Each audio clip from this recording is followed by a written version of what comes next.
Are we live? We alive.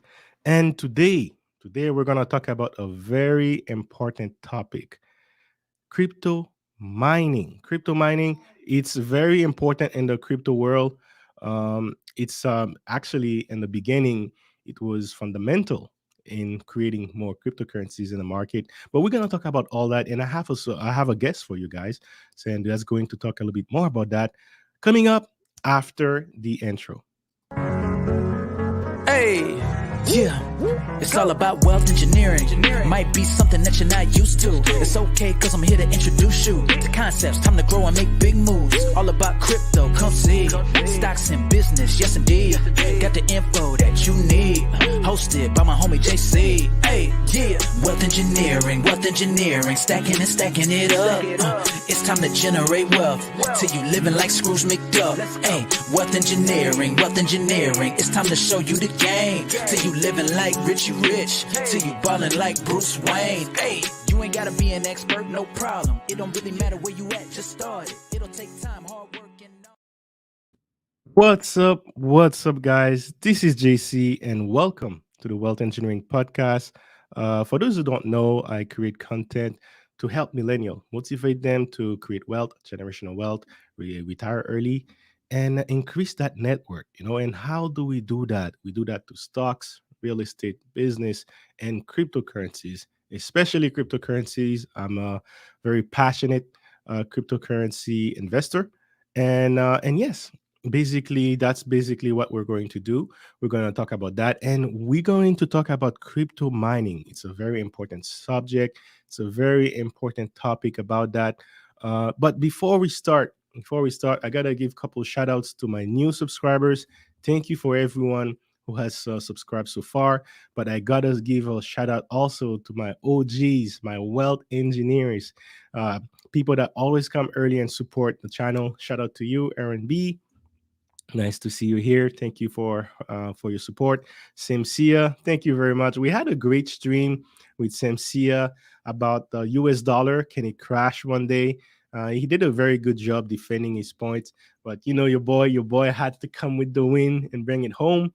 But make sure you check this stream out if you're interested in knowing more about currencies and the US dollars and why cryptocurrencies is very important, right? So the more you understand the US dollar, the more you can appreciate the value cryptocurrency has to bring, right? What's going on? What's going on, Gabriel? Nice to see you here. And yes, sorry about that, guys. We had some troubles with the sounding, but everything is back online now. DJ Flip, thank you for coming here. Wealth in Peter Investorham, salute to you. I actually checked your movie recommendation, Predestination. So it's a very interesting movie, man. This is my type of movie, so shout out to you. Thank you for that. And G Bones, thank you for your support. All right, guys. So couple things we got to talk about. First, as you guys know, wealthengineering.ca. This stream is funded by my company, Wealth Engineering. It's a online school that teaches you from A to Z how to invest, everything you need to know before you make your first investment. So if you are a beginner, you haven't started your financial journey yet, make sure you check this out. And I have a special going on. If you buy the course before December 1st, you get access to all the channel on my Discord. All right. So this is what's going on right now. On January, it's going to be a Patreon membership only. But if you get it now, you can get a lifetime access. All right. And also, I have an NFT, guys. So the links will be in the descriptions. And I have an NFT as well. If you guys want to buy this NFT, it's going to unlock some features and perks for you guys, some special. And it's that intro sound that you heard from the beginning. It's the full song as an NFT. So make sure you support the channel. And the first 10 holders, NFT holders, can actually get it for less than $5. All right. So make sure you check this out. And again, salute to the chat, guys. Salute to everyone coming in. And let's get to the topic, guys. Let's get into it. All right. So crypto mining. Crypto mining, it's a very interesting concept, and to really understand it, you have to understand how crypto is works. Now, there are some segment of cryptocurrencies that use proof of work, and it's basically a trade where you're exchanging the computer power in exchange for cryptos, right? So the protocol is using your crypto power, like your computer power, right, to make an operation, to make a calculation, and based on that, they reward you in crypto, and these cryptos have some values on the market. Now, this could be an actual interesting business, right? Because you could invest in more computers that can make this operation faster, and then you can get more reward. And over time, those rewards can actually be worth a lot, right? So if you imagine if you're doing that for in the early days of Bitcoins, then you could make a good income from that. And the guest that I have for you today is actually someone who has been doing crypto mining for a while. So I wanted you guys to learn from him and hear from him how crypto mining works, and if you have any questions, guys, you're more than welcome to ask on the chat as well. I'll keep an eye open for that. So without further ado, let me introduce to you uh, the guest for today, Mr. Steven from Crypto Mesh. How are you doing, Steven? Hey, hey, hey, I'm doing good. Hope everybody's doing well as well. Yeah, man, I'm here. All right, all right, all right. Hey, I like this. Is that a logo? I see it. That reminds me from Naruto. Like, can you talk a little bit about this logo, this picture here? Yes. So, if you look carefully, the middle of the iris basically is a C. It's just flipped upside down, and that's basically the logo for Crypto Mesh, which is our basically like the main company that hosts all of our mining farms and our helium hotspots, all that kind of stuff. So that's the company we interface with once we're onboarding new clients and when we meet with suppliers and stuff like that. Crypto mesh, crypto mesh. All right, all right. And we're going to talk about that, especially your mining farms. I'm going to ask you more question about that later. But before we get there, I don't like to jump straight to business like that. I like to talk a little bit about the person I'm talking to, get to know you a little bit. I'm going to ask you some questions just so that the audience as well can get to know you, and maybe your own audience as well. I sent you like that you're asking. But let me ask you this: walking back to like the high school days, right? So, what was Steven like in high school? Like, what would your friends say about you? I mean, I'm guessing if any of those were still around today, or if you were to meet one of them, they'd probably say that I was like a bit of a class clown most of the time. I have like a condition where I learn really really fast. So Mm, at the very moment I feel like you're repeating yourself, I'm out. I'm checking out. So in the middle of class, like teachers repeating the same things over and over again, and me, I'm just mm. my friends, I'm drawing, I'm doing all sorts of stuff, and getting kicked out of class, but always straight A's. I always had good grades. So yeah, I guess that's I'm a pretty annoying classmate. Very annoying. Well, hey, I guess there's some common points I see. Me too. I was considered the class clown.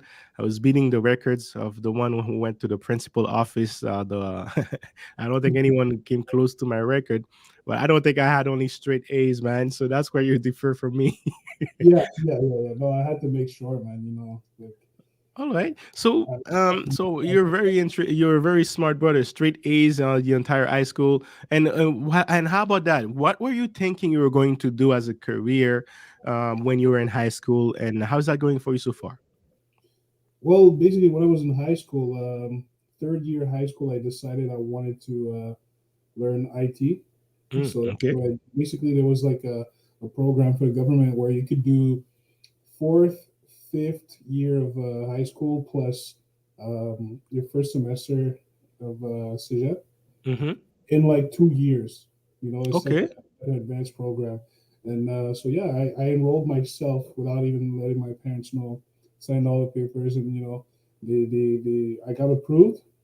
And then, yeah, when I started going to the IT school, I always knew I wanted to do something related to technology and computers. And I felt like, knowing how computers work and how to fix them, how to build them, how to improve them was a Mhm. good way to start. And So, yeah, that's what I so, did. so you love computer from the start. From the start. Interesting. Oh, yeah. Now let me ask you this: what are you doing right now to engineer your wealth? So in order to engineer my wealth, I'm touching so many things at once. Maybe too many. There You you go. know. That's good to know. List them all. We want to hear. So I started basically at a certain point. Growing up, when I finished school, like I said, I was in like an advanced program. So at 18 years old, I had five diplomas. So I had 18 IT. years old, five diplomas. Yeah. I had tech support, multimedia, uh, infographics, what you call it, system design. So like basically, it's like a specification for older systems. Like for bankings and ATMs and POS systems. And we also had like a course for webmaster. Mm-hmm. So I had like these five certifications and well, technically three diplomas on top of like high school diploma. Who cares about that? And then two more certifications. So I was well equipped by the time I was 18. Um, Mm. the only thing is, So I'm guessing what really became a challenge is at the time the industry wasn't really too keen on people that look like me. I'm just gonna uh, move my mic a little bit closer. Sorry. yeah, yeah. Sorry. Let me mute you for a second. I'll give you just a couple time until you get maybe the mic closer. But I hope I can't see you.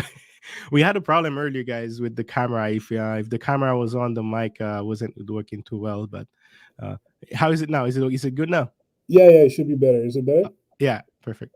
Yeah. So as I was saying, yeah, the industry in terms of IT wasn't really ready for people that looked like me. Like I was Mm. 6'2", 250 pounds by the time I was 18, and a black guy. 250 pounds. Two Oh hundred man, fifty that you, 6'2" black guy. yeah. That's what the Hillary Clinton, that's the one Hillary Clinton doesn't like to say. I think she had a Yeah. term for guys, big guys like that, right? Well, I mean, hey, everybody does. At the end of the day, whatever. Like the only thing is, if you think of like an IT specialist, that's not exactly the type of person you would expect seeing. If I walk through the door, like they would look at my resume and just see like, Hmm. oh, this guy's qualified. But then I walk through the door and they're like, nah, it's not gonna work. Yeah, And like we're they talking think you're like a security for a bar or something. about, exactly, yo. I don't even know how many times I've gotten that they, oh, you should be a bouncer. You should be a bouncer. I'm like, dude, Really? Eh? Are you tall? Are you like over 6 feet? yeah, I'm 6'2". 6'2", and then what? And then heavy. So, oh Yeah, man, big time, big like time. Yeah. yeah. That's definitely doesn't match the typical picture you have of someone who's very good on with computers and all. Yeah. I mean, I guess they picture some type of skinny nerd or whatever. But Mm. hey, that's back in the days. So I graduated in 2008. So I was Okay, 18, okay. right? So All time right. So decided. basically, you said that you do many things when it comes to engineering your wealth. So I'm assuming you work some. Is it? Do you work for your company? Do you work like? Do you work for for your own company? Like, what do you do, and what other investment do you do as well to engineer your wealth? Yeah. So I only work for myself exclusively. Mm-hmm. So basically, I created Western Bridger IT Consultants, which is an IT consultancy firm.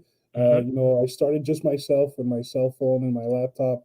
Um, Literally just out of God's blessing, I got my first contract with Diebel Nixdorf, which is Mm-hmm. a humongous company in the world of IT, and they basically they have the McDonald's contract for the self-serve kiosk and all their IT Ooh. equipment in all the McDonald's in the world.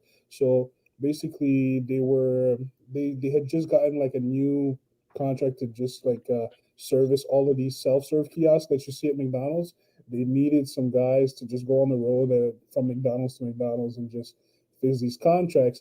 And at the time, I wasn't making too much money. Like I just had my first job in IT in 2018, so it took 10 years before I could actually get a job in my field. Mm-hmm. When the world would actually accept that someone that looks like me could work Mm-hmm. in IT. And it wasn't the best pay. It was good. It was, better than like working at a call center, which is where I worked before, but it wasn't the best. And I wanted to have that financial freedom.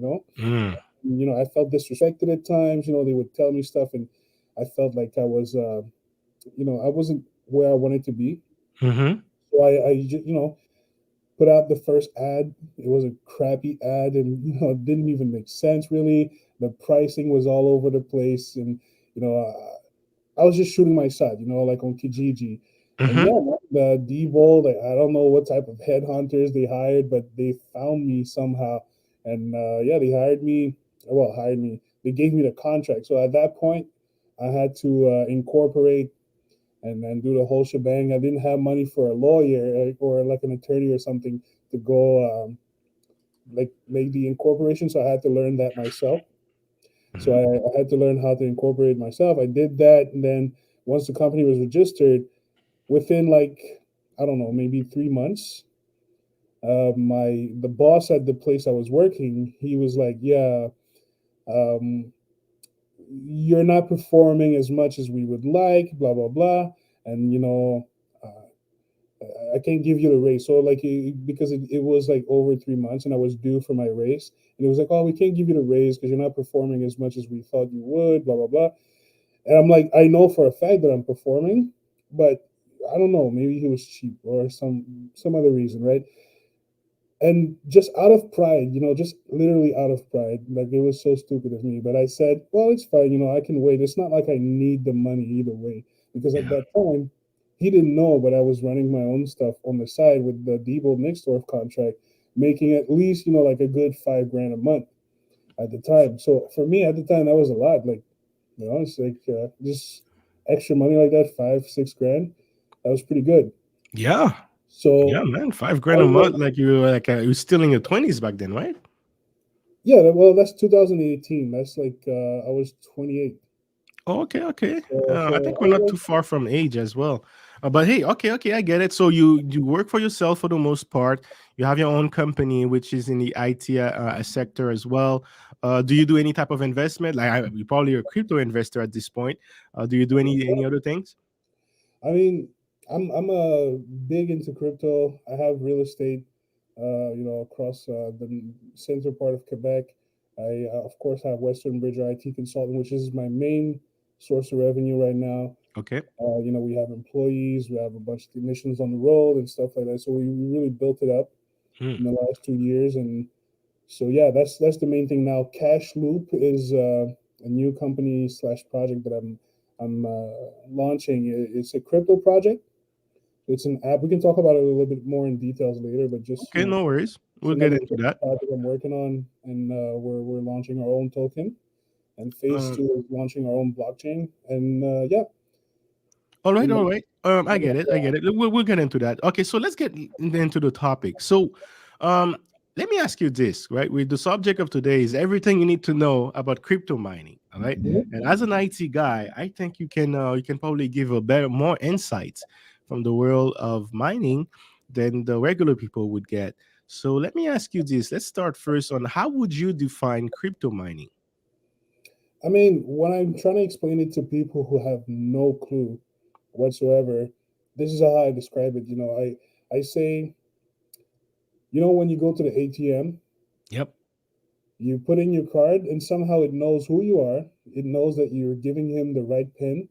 It Mm-hmm. knows how much money you have on your account, regardless of which bank you're from, and Mm-hmm. it knows if you should receive the money you're trying to withdraw or not, right? You're And in asking. order to do that, you're paying fees, and for holding that bank account, you're paying fees as well every month, Mm-hmm. right? And you can stash that money away, earn some interest and stuff like that. So there's a whole system, right, that we use every single day for banking, except that banking network is pretty centralized because let's say I don't know TD or Bank of America or stuff like that. If their stuff goes down, well, you can't access your money, right? Because it's Exactly. all centralized on their equipment, Mhm. essentially. And their servers. It's basically they have their own servers, and all that information is stored there, right? Yeah, exactly. And so, yeah, basically, if you want to take down Bank of America, you just have to take down that one entity. Of course, they have protection and stuff like that. It's a lot harder than just attacking them, and the repercussions are insane. But Mm-hmm. it's doable. Now, when you compare it to crypto mining, you essentially become the ATM. So the ATM, what makes it validate who you are? So it needs to keep a record at all times across all the ATMs. So all the ATMs, let's say you're from TD Bank, but you're Mm-hmm. trying to withdraw from a Bank of America ATM. Well, it has to communicate and see like, hey, this guy that has this card and this pin, do you reckon this is the right record? Then all of the ATM system have to validate, yes, this is valid information. We just pulled it from the server. It matches. Good. You can go ahead with the transaction. Now, Mm. all of this takes some work. You need some computing power. You need some secure and safe networks to operate these types of operations and validation. So this is where crypto miners are basically operating. So they're validating who's on the network, who's trying to make what type of transaction, what's on your wallet. Is it valid on the blockchain?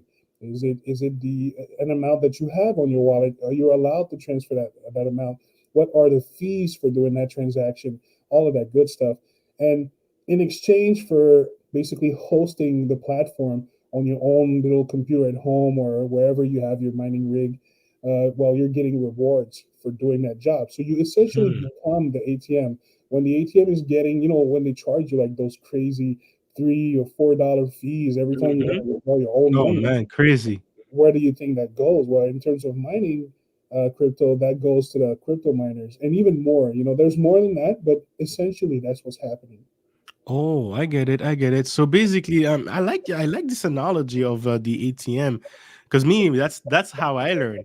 I learn Mhm. not when I was in school. I like analogies and visuals, things I can visualize, Yeah. and so I like the way you explain that. So basically, when you are a crypto miner, you are basically the ATM, meaning you're validating that the transaction is a valid, and that you're printing out that money to make sure that person who wants to withdraw it can receive that money.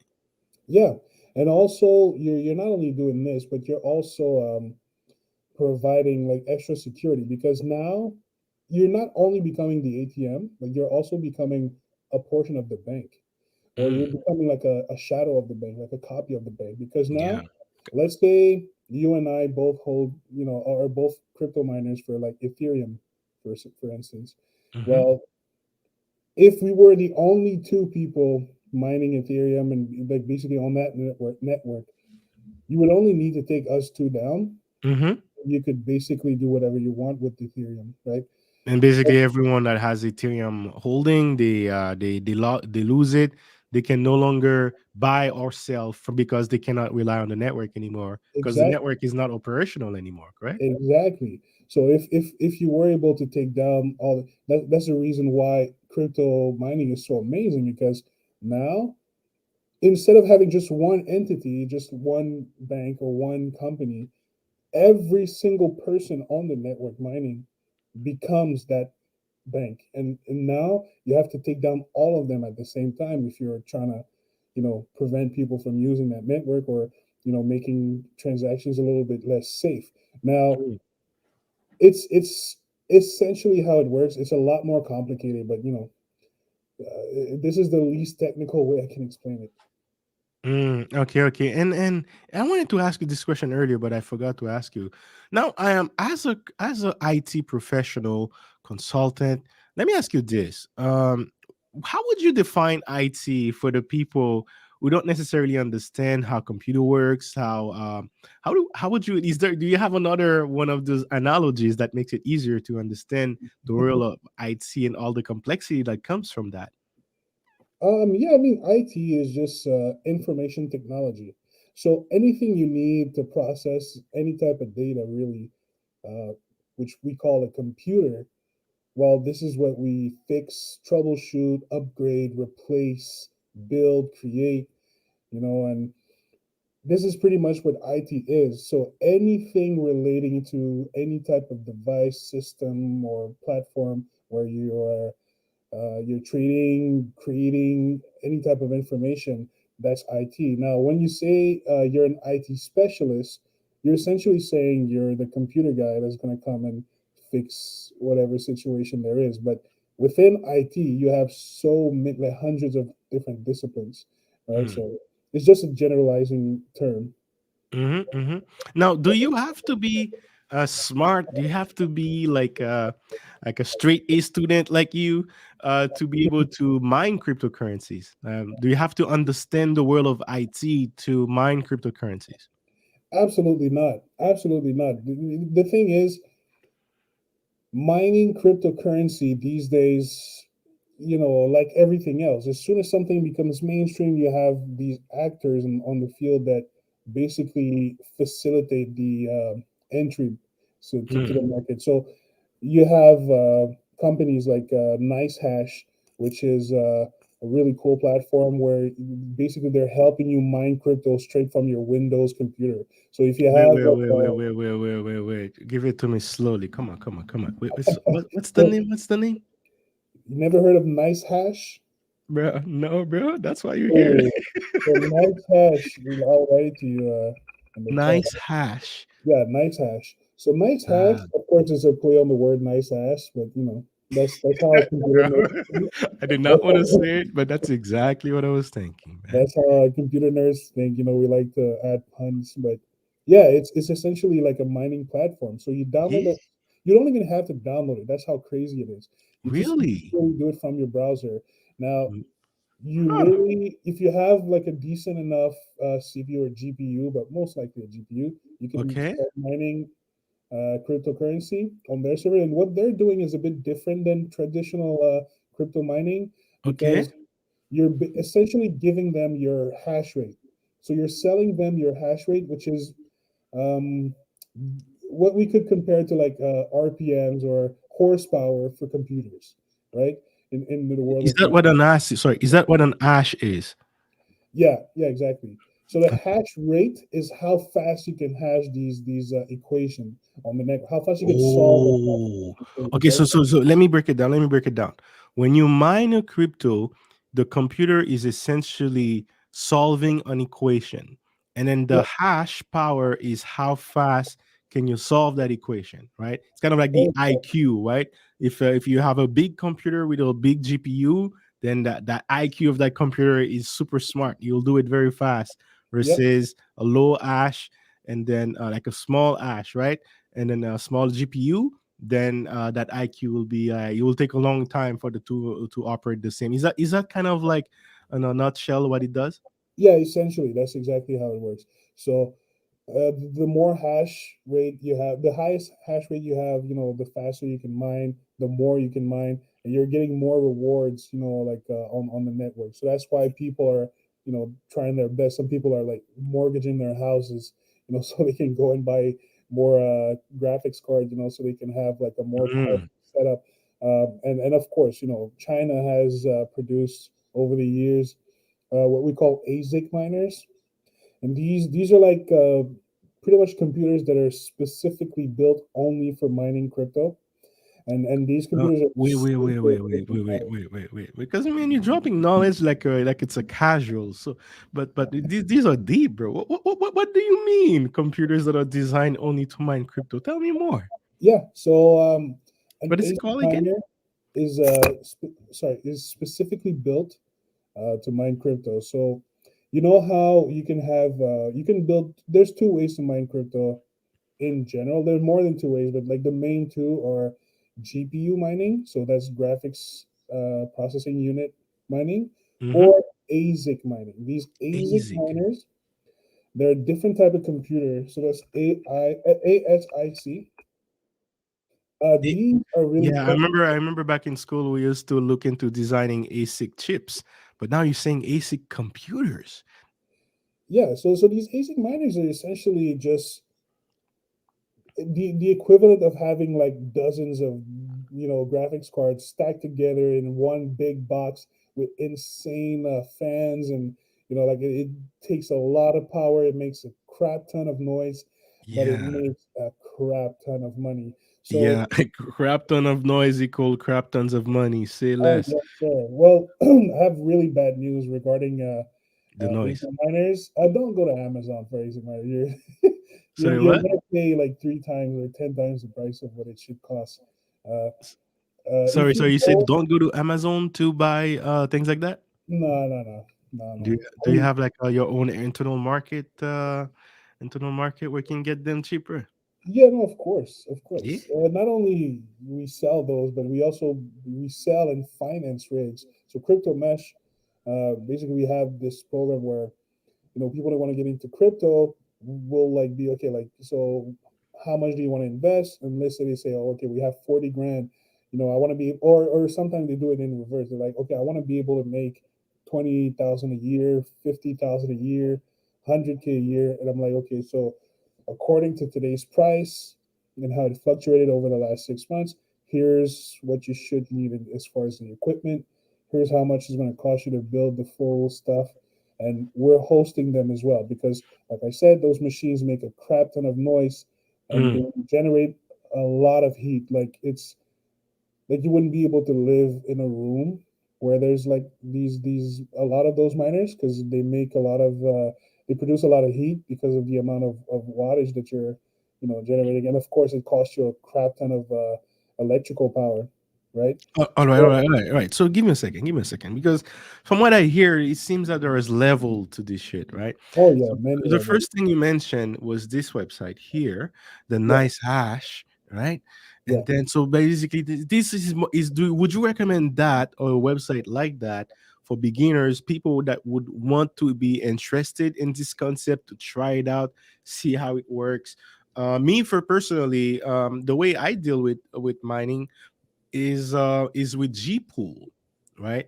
I have this Mhm. company called Gpool, and two of my cryptos that I buy, I can use that. Actually, there's a new one, but it's a T fuel and persistence. You can get 35% of persistence, so that's pretty good, right? So what I do is I mine. I mean, I lend it to them. They have their own computers, Yep. so I don't have to do anything else. I don't even have to do my own GPUs and computers. And then they operate it for me, right? And pay me a percentage of that income. Yeah. And then you also say that's one stage, and then you also say you can use your own computer with a nice ash like this, and then you get some income from that, and then you can go with the big dogs like this, right? Is there any other levels in between that are more like beginner friendly? Yeah. So if you're really a beginner, nice hash to me is basically like the gateway drug for Mm. crypto mining, because let's say you have like a regular decent gaming PC, right? Mm-hmm. And you just literally create an account, get started, and then boom, when you see it start running and you start to see, it says, like, it literally tells you, okay, so over 24 hours, here's how much money you're gonna make. Mm-hmm. Over 30 days, here's how much money you're gonna make.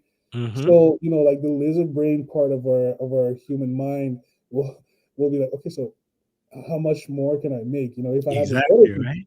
now you start Googling for like graphics cards, and there you go. You're on the train. So um, at the end of the day, I think because you're able to literally get into mining within 5 minutes on NiceHash, if you have even just one pretty decent GPU on your computer, you can Mm-hmm. start mining within like 5 minutes, and you can start to see the dollar amount, and that's really addictive.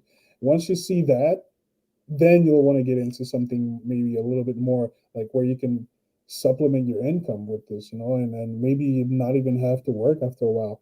Yeah. That's And the way. and we're gonna get into that because I have other question too. But give me a second. I have to give some shout outs on the chat. Thank you guys for being active on the chat. Shout out to you, J Bones, for keeping them honest with the like button. And Simsia, shout out to you. Um the woman who doesn't exist to you says, "Hey, how you doing? We had a nice conversation yesterday. Looking forward to speak more with you."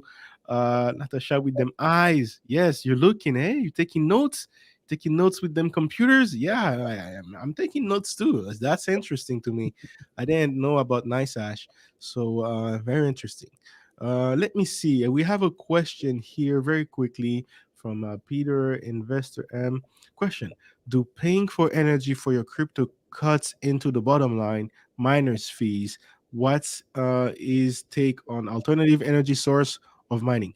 Hmm, that is interesting because in Quebec, it's compared to other states and other Canadian province, electricity is fairly cheap. But when you add it to the scale of mining, it can still come expensive. But what are your thoughts on that, Steven? About basically factoring your expenses, which is not just the computer, but the energy as well that you generate from these computers have to consume to be able to get those profits. Do you factor that in? Yeah, absolutely. And I'm glad you asked because I have just the right link for you. I'm going to send you a link. Maybe you can open it and share it, to the people here, and we're going to Really? answer Peter's question with that. Yeah. So Wait, right wait. now, I'll put it in the chat too if you guys want to know. Put the link in the chat, and then we'll pay attention to it here. Let's see what it looks like. yes, Oh sir. man, So we'll be I able to like have tools a like this. real, I like tools like real this. idea of how much money you're going to make, how much money is going to cost you, right? Yeah. So here you're on MinerStat, and they have like a mining calculator, and this one is really good. So first thing you're gonna do like if you want to make an example, uh, where it says a custom data set name. Custom data. Yep. So let's say you have I don't know 10 grand, and you want to Just build a rig that with five no just say 5x RTX 3070 or RTX 3090. sorry, I'm not following. RTX. So erase where you put 10,000. Oh, okay. Just write 5x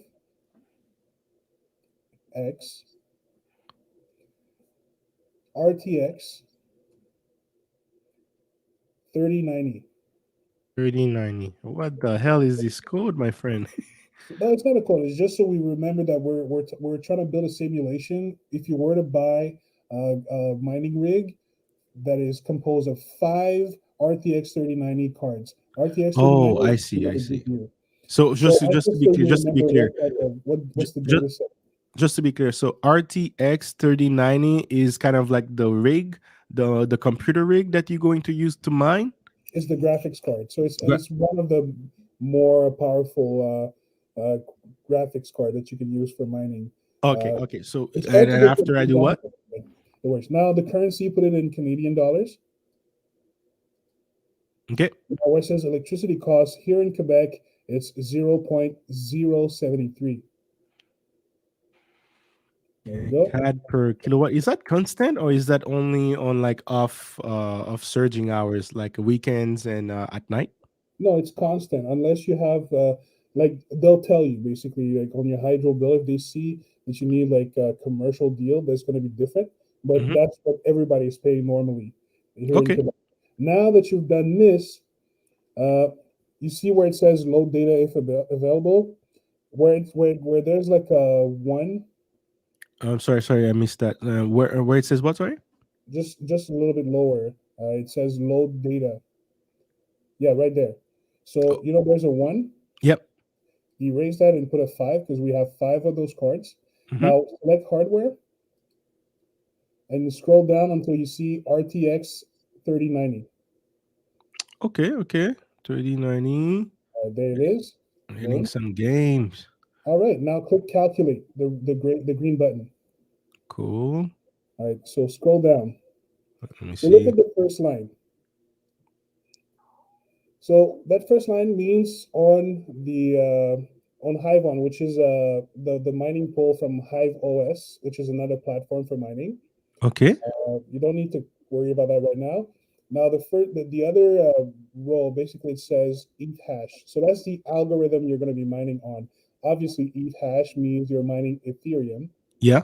and below it says how much power you have. So how many mega hash per seconds you're going to have with that setup that you just created.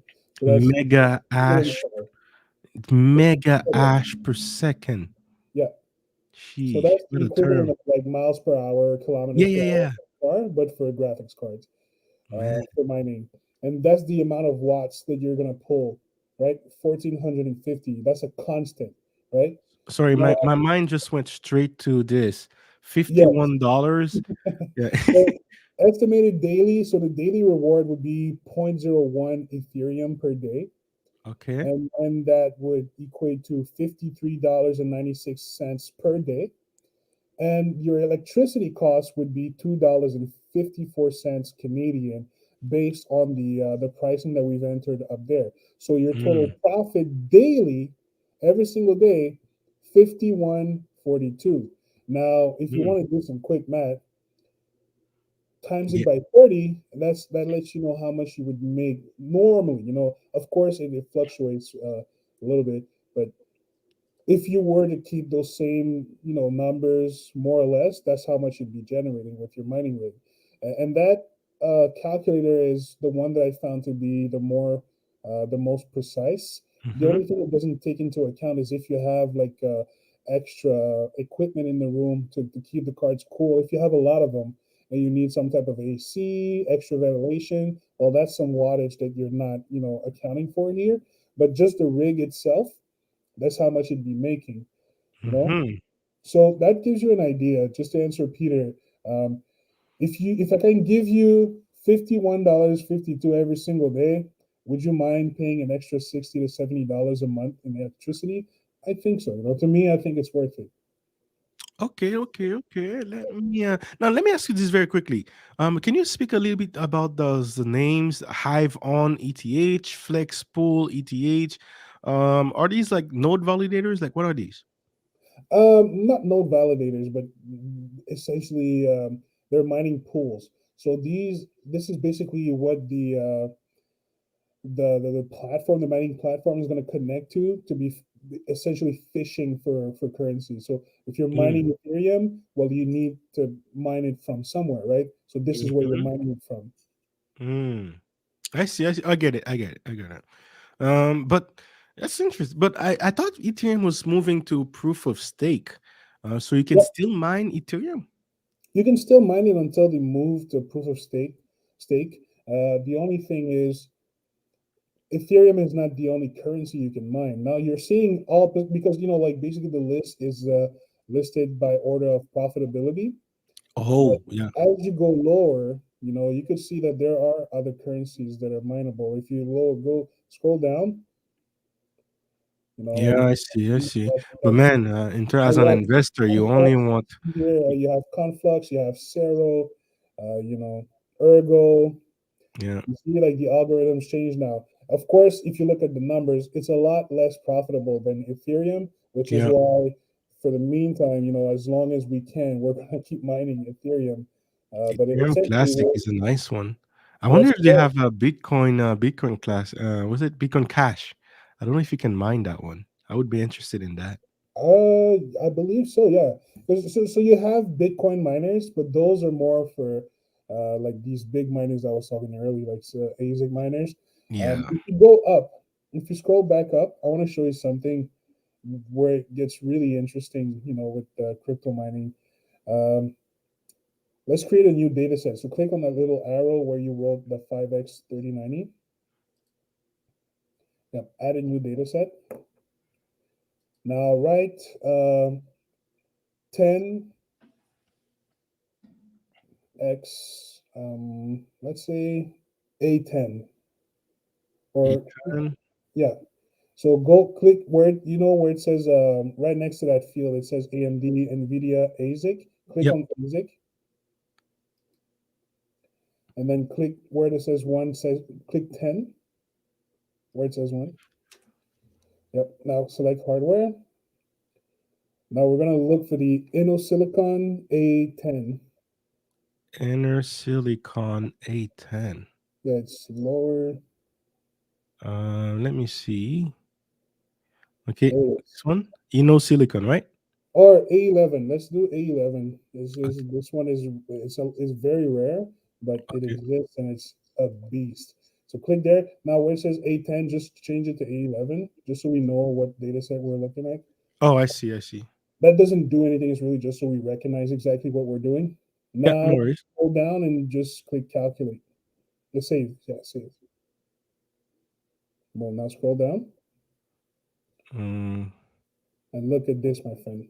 Oh, way. This is how much you do So per per day? day. Per day, if you have Bro, 10. wait a second. We gotta talk. Wait, let me let me look at you in the eyes Yes, as sir. I ask you this question, man. Because this is an interesting point. First of all, Yes. we were looking at the previous data set, right? The RTX 3090. Yep. How much would you say on average would you need to invest to get those 5x, like five times RTX 3090 GPU to start this mining rig? If you're a sucker and you pay scalper's price, you're gonna pay upwards of I would say 3,500 per card. So Per like card. yeah. So you're in for almost 20 G's right off the bat, just for Ooh, cards. That's not wait, wait, wait, counting wait, the wait, wait, power wait, supplies, wait, motherboard, you, you all go, that. too fast, man. You gotta go slowly, man. So wait, 20. How much did you say per card? At least 3,500. Ooh. And this is scalper's price, right? This is their use GPUs, right? No, they're not used. It's just that they buy them with bots, and then they resell them like triple, quadruple the price. So we're talking about like 7.5K to make $50 a day, right? Yeah. So with the By the rest of the time you get equipment, money it's back, going it to be might close to take 20 like, G, yeah, by the time you get your money back, it might take over a year. which is still good. If you buy a building, you're willing to wait 25 years. That's not the best. Well, it's good. We're fine with that. No, Now, no, man. if But you if you're but let more me no, fickle, no. Let's look at this. yeah, The you're beast. you're making the same mistake everybody's making. They're like, Really? Well, "Ooh, look at you can lesson me later. I just want the numbers, right? I yeah, I just want the numbers. All right, so let's look at those A11 yeah." beast you told me about. So what are we looking at here? Like one of them, how much would you say? So 111, it will not, but it should cost you about 9 to 10 G's USD. Oof. Um, So basically 100K. yeah, Whoo. Mm, but mm-hmm. 100K, you're making 2 grand a day. A You day know what I though. mean? Yeah, That's that's nothing. interesting. That's All right. nothing. It's way more profitable. You know what I mean? So, Yeah. but Well, that's you like need to factor in, man, times 12, bro. yeah, like Oof. within, Oof. You see that, yeah, that's what I'm talking about, my friend. yeah. But like I But why said, is it a it mistake? should cost you that. It should cost you that, but it's not going to. Just let me just give you like a brief history of Asic miners here in the world that we live in. They're made in China, right? China has basically an embargo on Asic miners, so they're the only ones making them. There's nobody producing these outside of China, and so guess what they're doing? You see those numbers with the A11. The only reason why we know these numbers are accurate is because they're releasing them out in the wild and you can buy them. Most likely from trial and error, finding a good seller on like Alibaba or something like that. And we've had to lose a lot of money to find good sellers for these types of miners. But yeah, once you do, you're buying those. They're all refurbished. That does not exist new. You can't buy ASIC miners new. That does not exist unless you're in China, in Shenzhen. The reason why is once they release and they announced last summer, they announced the A11. That means they have another version of an ASIC miner that does 3 times as much money, and they don't have infinite space or infinite power to feed those miners. So once they're done with the one that's not the most powerful, they finally let them go to like the rest of the world. So like we're mining, we're super happy. People are getting horny looking at those numbers.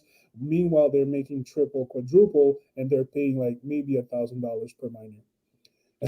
So wait. So you're saying that the government is it's basically the government that has the power to do something like that, right? No, no, that's the thing. That's actually a subculture, even for China, and the government is actually against it. They banned mining in China. So last summer it was a crazy time for crypto. As Ethereum was going up, it was nearing its all-time high. I think around 500, 5K. During the summer, and China, because the problem was getting so bad. As we all know, China has a really big pollution, littering problem, Hmm. and their air is insanely polluted, right? So they had to crack down on crypto miners because, just to give you an idea, like I said, they have warehouses like football fields full of those miners. So you can imagine, we only said 10 of them, you make 2 grand a day. Imagine 10 football fields full of them, right? But you're thinking, like, how the hell do you power that? It's pulling like 1,400 watts per miner, like if not 2,500 per miner. So like constantly, you need insane power. So you know what they had to do? These crazy miners in China, they had to resort back to freaking coal. They were coal mining and using coal energy to power those miners because the grid of the entire country was not able to sustain their operation. And because of that, they had an insanely high pollution problem, even worse than they already have. Like, they're one of the worst in the world. It's like China and India have the worst in the world. So imagine they were going back to coal energy that was messing up their entire population there. So the government cracked down on mining, and in true Chinese fashion, they banned all crypto mining. And within the same period of time, they came out with their own cryptocurrency, the official cryptocurrency of the country. And all Digital one. we have insiders over there, and they're telling us they're coming out with a program where they're already transitioning, like they're sending out mobile apps to all their citizens where you can buy a grocery with that currency, you can pay for your rent with the grocery, everything with that currency, and they're implementing it in all aspects of life. They're the government; they can do whatever they want, right? And it's going to be the only currency you're able to mine in China. So yeah, the government cracked down on it. So what happened was the massive exodus of Chinese miners. They're moving to Texas. They're moving to Canada because we have it pretty cheap, and wherever there's like less regulations on crypto mining. I see. Man, you're dropping knowledge. But wait, give me a second. I see some comments in the chat. So let's go through them together. But Sure. hopefully, Peter M, that way that answers your question. I think we went deep. We went deep and we opened the door to some crazy numbers out here. We're going to have to talk back with the numbers. But let me ask you this. Wait. Before I ask you this, I gotta make sure you hit the like button, guys. He's dropping knowledge, and then we will probably have more question for him. Now, I see a question here from Patrick Sood. Is in French, but I'll try to translate that for our English viewers. Avec Ethereum 2.0, I mean, with Ethereum 2.0, do you think it's still possible? It's a good idea to start a mining rig. Basically, that's what he's asking. With Yeah. Ethereum 2.0, is it a good idea to start a mining rig? Yeah. Absolutely. So, like we mentioned Hmm. earlier, even if Ethereum right now is the most profitable currency, it doesn't. It's not the only one that's mineable. And Hmm. after we get through that whole like hardware mining phase, I'm gonna show you something else that's a lot better than literally everything else we talked about. But I'll talk to you right after this question. For Patrick, of course, it's a good time to get into mining because mining is always going to be there for as long Yeah. as we have computers. The second, let's say, like all the main players decide that they don't want to do mining anymore, well, Hmm. I'll I personally promise you I'll come out with another blockchain where I'll promise to keep the proof of work running, and we'll be able to keep mining, and make money off of this. This is to me a nice window into the future of humanity where everybody can generate their own, and essentially we're working all so hard, and this becomes very philosophical. Hmm. Everybody works very hard to upkeep society, Hmm. and that's Everybody. I mean, the mailman. I mean, the people delivering your packages, people making your food, people building your computers, building your cars, people inventing new ways to make your cars. All that stuff. Everybody, even people bagging your groceries, dude. Like the fact that you don't have to do it and it doesn't take you 5 hours to do groceries. These people are valuable, right? Hmm. So I think as a society, everybody contributes enough that we deserve some type of universal income, but not to get political. But the thing is, we're all contributing to building these machines. If I'm Yeah, here as a nerd and I'm building all these systems, and these systems are making me a crap ton of money, it would be inhumane to keep all of that for myself, right? So the main thing of you want to course. do is make everybody get a taste of it. Now, Yeah. once everybody has a taste of it, what does that mean? That means we have succeeded as a species to let the machines work for us. And Mm. then we can create, and then we can procreate, and then we can fix our social, moral issues, spirituality issues, get closer to God, and get closer to what makes us human. But everything else that's mechanical and that, let the machines do it for us. Let's figure out a way that everybody has a will to work and not an obligation to work. That's all I'm saying. I'm not saying Hey, we. I like the way you think, man. I like the way you think. Now, I think we should probably have another stream just on that topic alone. We can go so deep, my friend. We Yeah, can go man. so deep. But hey, well, look. You already mentioned, that you got something for me. I'm more excited to hear about that today. But Yeah, man, let's connect back later, right? Maybe we can do another stream on that because the way I think about it, I love everything you just said. But when you have governments like that, right? So usually the way the government will work is more like how to use the machines to replace us and get just like from a business perspective and right there from a business perspective, what's the cheapest ways to get things working to exploit more money from us as opposed to use the machine to make our life easier. And when you go in that realm, it opens the door to an interesting debate. But hey, look, yeah, look. yeah. We I can talk think about that's that. a whole discussion. Like we would need an episode just on that. Oh How yeah, you don't worry, don't worry. We'll how set things that up. are We'll with the set that. Let government me know work in and the chat, guys, if you guys would like an episode on that, and I'll set that going. But let's get going with the questions very quickly, very quickly. All right. all. Do you have a tool which is a time of use in Quebec? What? That's a tool. A time Never of heard of use. that. Never heard of that. All right, Cynthia. If you want to clarify that later, you're welcome Oh, to do it's just so. like for electricity. Like if we have an amount of time we can use. Oh yeah, yeah. I think in Ontario there is that where they break it down into Yeah, three time blocks, like in the mornings, in the afternoon, and then at night, right? And the goal is especially around 10 to 2 p.m. versus and also between the 1 and 5. These are time blocks that are for commercial use. There's a lot of energy being used, so they charge yeah, more. And then at night, when everyone goes home, they spend technically less energy as opposed to on the workstations.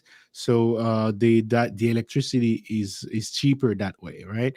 But yeah, if you had time blocks, the price of remember you were saying 0.073 Canadian dollar per kilowatt hour. Well, if you had a time block, you would have to put three different time sets, and then basically in 24 hours divided by three. Uh, so you have a price for one, a price for two, a price for three, and then factor that pricing that way. So I think that's probably what he's asking. No, I based on what he's saying, no, not in Quebec. In Quebec is one price for all, but I live in Ontario, and I think we had three different pricing depending on the time of the day. yeah. Right? There's like off peak hours and peak hours and stuff like that. I'm not familiar with it Yeah, because I haven't been impacted with it. But yeah, I know it exists. yeah. My first startup was creating a power, like a computer, basically that can divert the electricity in any part of the room. So I had to know about the time blocks, the off peak hours, and all that, and then use Nice. that as a way to commercialize my idea. But yeah, interesting things. But yeah, in Quebec, it seems pretty cheap, right? Shout out to you guys on the chat. Peter Investor M, J Bones, Simsia, and also Sophia. Thank you for coming, Sophia Sharif. I believe I've shipped your shirt. So again, congrats on winning that shirt. And Natasha, how are you doing? Yeah, Natasha, this is so deep. Taking notes. Shout out to you. Let me go very quickly. Lovely Valens with them eyes. No problem, no problem. And let me see. Um, but if the noisy stuff for 2K daily, I'm not trying to get kicked out of my condo. Yeah, something like this. I don't think you would do it on your condos. You probably would have to rent a space or even buy your own space outside of the city and then putting that. But how do you even keep something like that secure, right? We're talking about Yeah. like $1,000 and to get something started. It's crazy, man. Well, basically,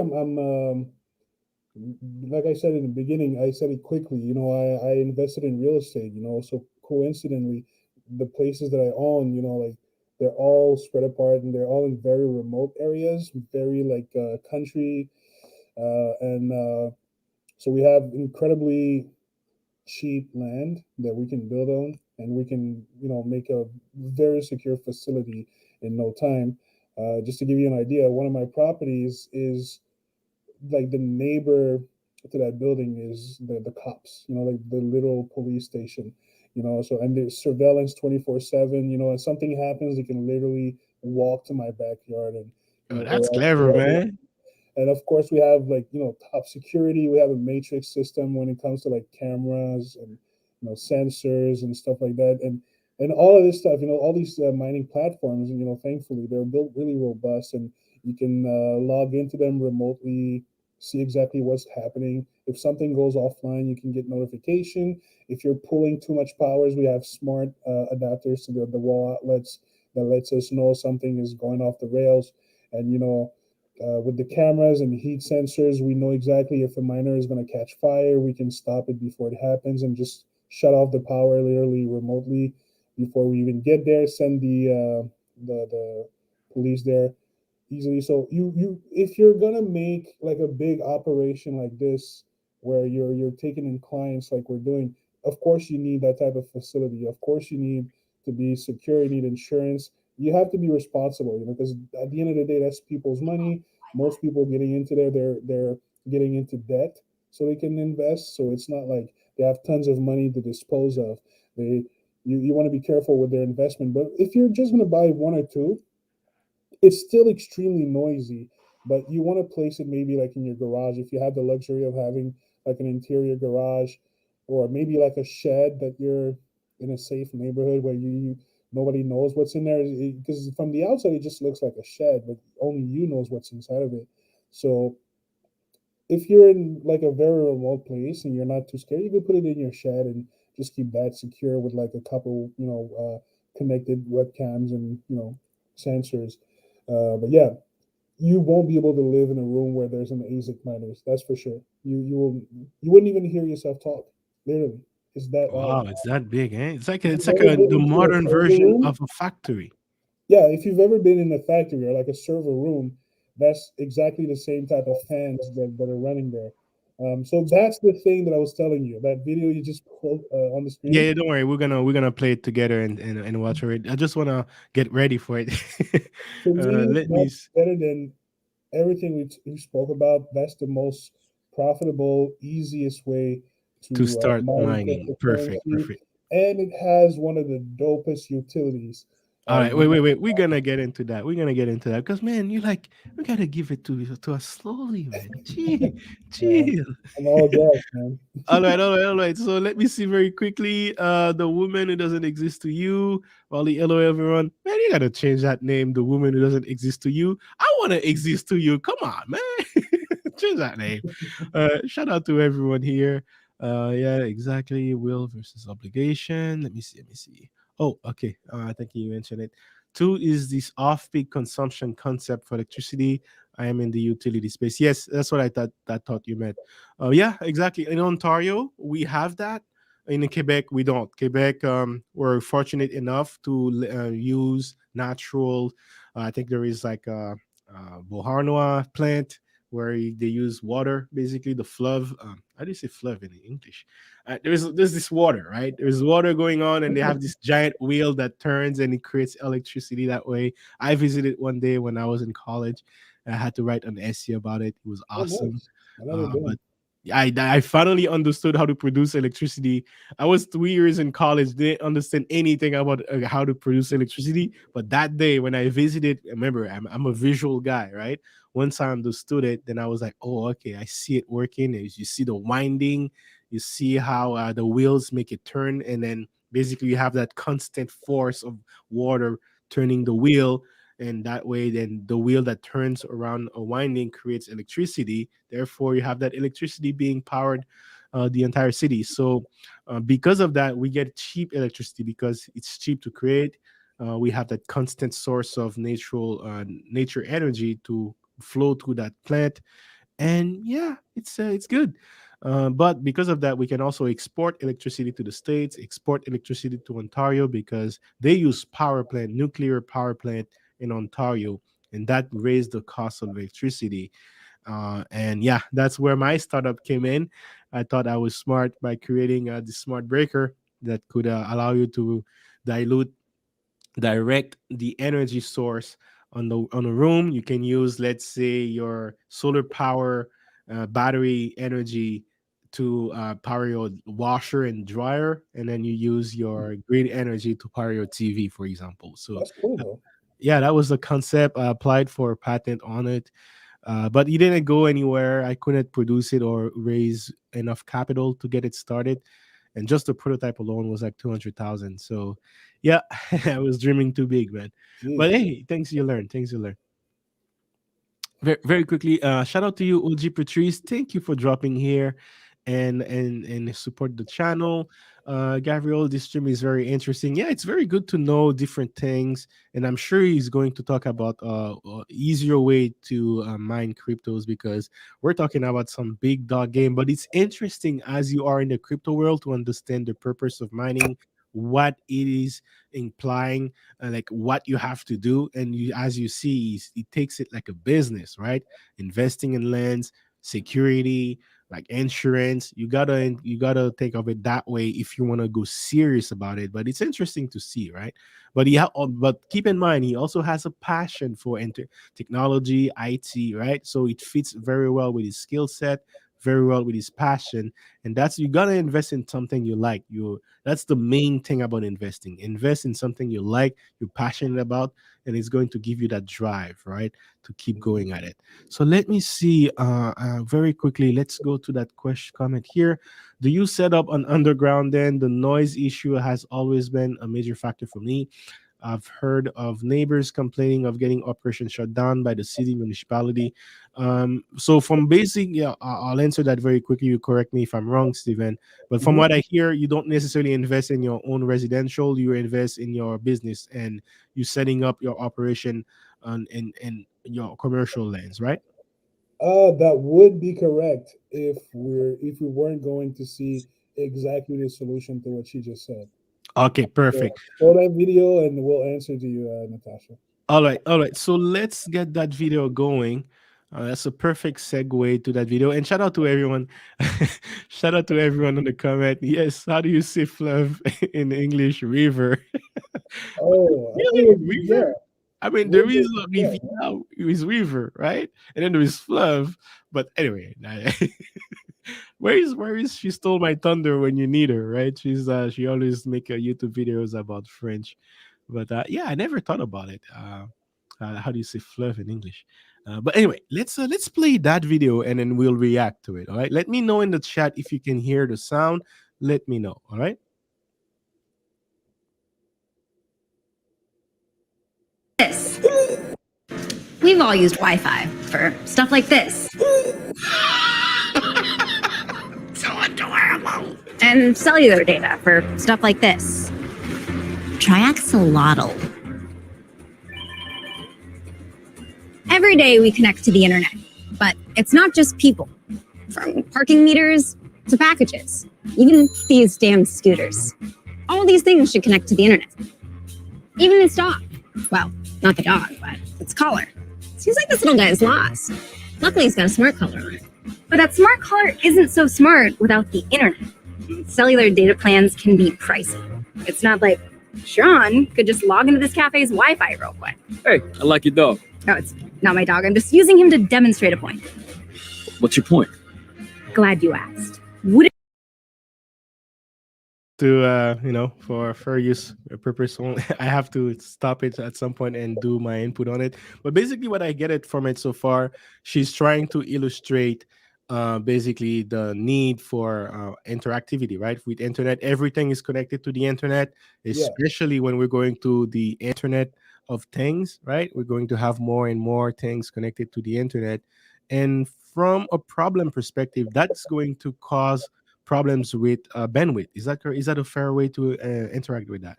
Not necessarily. It's just that, if you're the mailman, and you're delivering packages, or you have a fleet of trucks or a fleet of cars on the road, essentially you need to track those vehicles. You need to track maybe your pets. You need to, Hmm. I don't know, maybe like there's extra traffic somewhere. You want to be able to easily, interface with the grid and change the traffic lights, change stuff Oh like yes, that. yes. If you're like a city, the parks at night, you want to turn on the lights and stuff So like you're that. not even talking about the future. You're talking about what we're currently doing right now. Oh You yeah, yeah, need right now. all So, that. so those devices are on a different type of internet, which is called the Internet of Things. So IoT devices are like small devices, that are like smart stuff that just make other stuff work a lot better. And I see. and basically like the same example she gave in the video, right? And then there's a lot more, but that's a great example. Or maybe like electric cars. If you want to be able to like get live traffic data, live like the signal, the turn signals, not the turn signal, I mean the lights, green light, red light, yellow light, stuff like that. You want to get it fed to your computer, basically to your car directly, instead of having to have the car's camera see it, like in a Tesla. Well, Mhm. that would be a good way to give these devices internet so that you can just communicate with it. Like car manufacturers can just communicate with it. So whenever it's green, it would tell the car, yeah, the light's green. You don't have to see it or look for it if it's obstructed. You would just know it's green. So stuff like that. So All right, all that's right, all right. Let's keep going with the video. yeah, yeah, yeah. Wouldn't it make sense for all of these things to have their own internet? A network that works just for them, so they could always stay connected anywhere, anytime. That's the kind of future I want to live in. And guess what? We can. With the Helium hotspot. Honey, who's that? I'm the future. It's the future? The Helium hotspot's a new kind of wireless device where you and your community can create a network for the Internet of Things. So like a Wi-Fi router? No, it's long-fi. It reaches 200 times farther. But why would I? Why would you put this in your house? Glad you asked. Well, you're helping to power a better future for the city you live in, building a community of connectivity, making all sorts of things possible that aren't today, like helping you find lost things, connecting to things that can tell you when your food's expired. That is expired. Even powering sensors that help detect wildfires so people and their things can stay safe. What else? Isn't that enough? The whole thing about building a better future for your children and your children's children? We don't have kids. Well, for people who care about that sort of thing, you get rewarded helium tokens, a cryptocurrency as a thank you for building the network and enabling devices to connect. So any more questions? Yeah. Whose dog is this?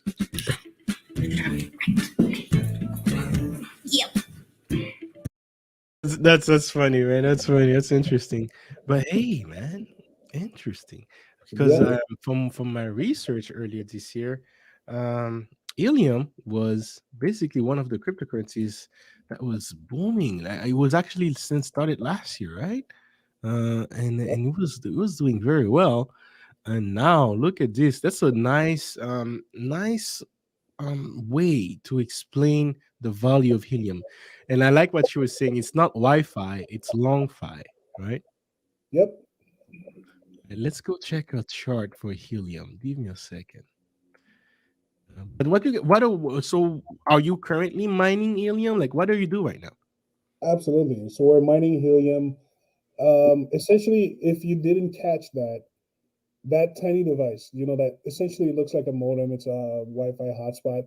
Essentially, inside of it, it's just a Raspberry Pi computer, like a Yep. single board computer, and it's essentially connecting to the Helium network, and you're connecting it to your internet at home, and then you're using your own internet to send free Wi-Fi, well, not free Wi-Fi, but just Wi-Fi through that antenna, through that hotspot to other people. Of course, they can't see your data. They can't, hack into your home or anything like that. It's just that you're essentially creating a hotspot publicly that IoT devices can connect to. So the company itself, Helium, let's say they partner up with a company for, like they said, those towers that detect wildfires. Let's say a company has that type of installation and they need a network in the streets, like in the wild, everywhere on the planet. You're not just going to build houses everywhere you need to have internet. So let the Hmm. people build the network.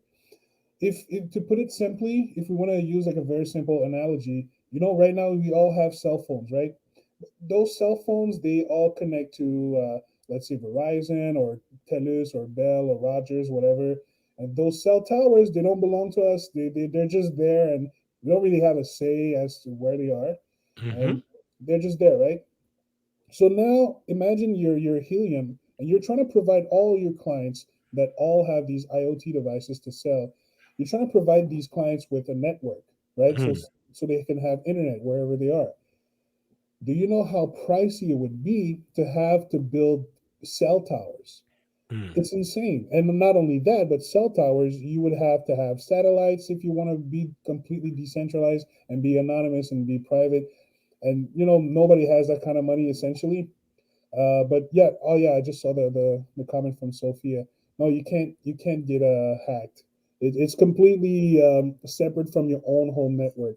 But yeah, as I was saying, So let me walk this because that's one of the question I had is do you just plug it in and that's it, or do you have to link it to your own Wi-Fi network? no, you connect it to your internet modem, or your internet router. So you have to give it a source of internet, Okay. so it has connectivity. But then this is all decentralized and it's on a blockchain. Helium has its own blockchain. So the Yeah. same way when you're mining Bitcoin, or mining Ethereum or whatever, nobody can just use that link and follow you through your home because it's like through so many hundreds of millions of loops, you'll never be able to trace it back to one specific location or one specific computer because you're on a Hmm. blockchain. It's completely decentralized. Like I said, if somebody would try to take down your information, they'd have to take down everybody else on the network, which is it's possible. It's physically possible, but for all intents and purposes, it's impossible. And there's no real reason to do that. Now, the Hmm. beauty of what she said and how, Helium Network is welcoming us into the new age is you're essentially plugging in a money printer in your home that Hmm. makes no noise and it uses as much electricity as a 5-watt light bulb. Mm.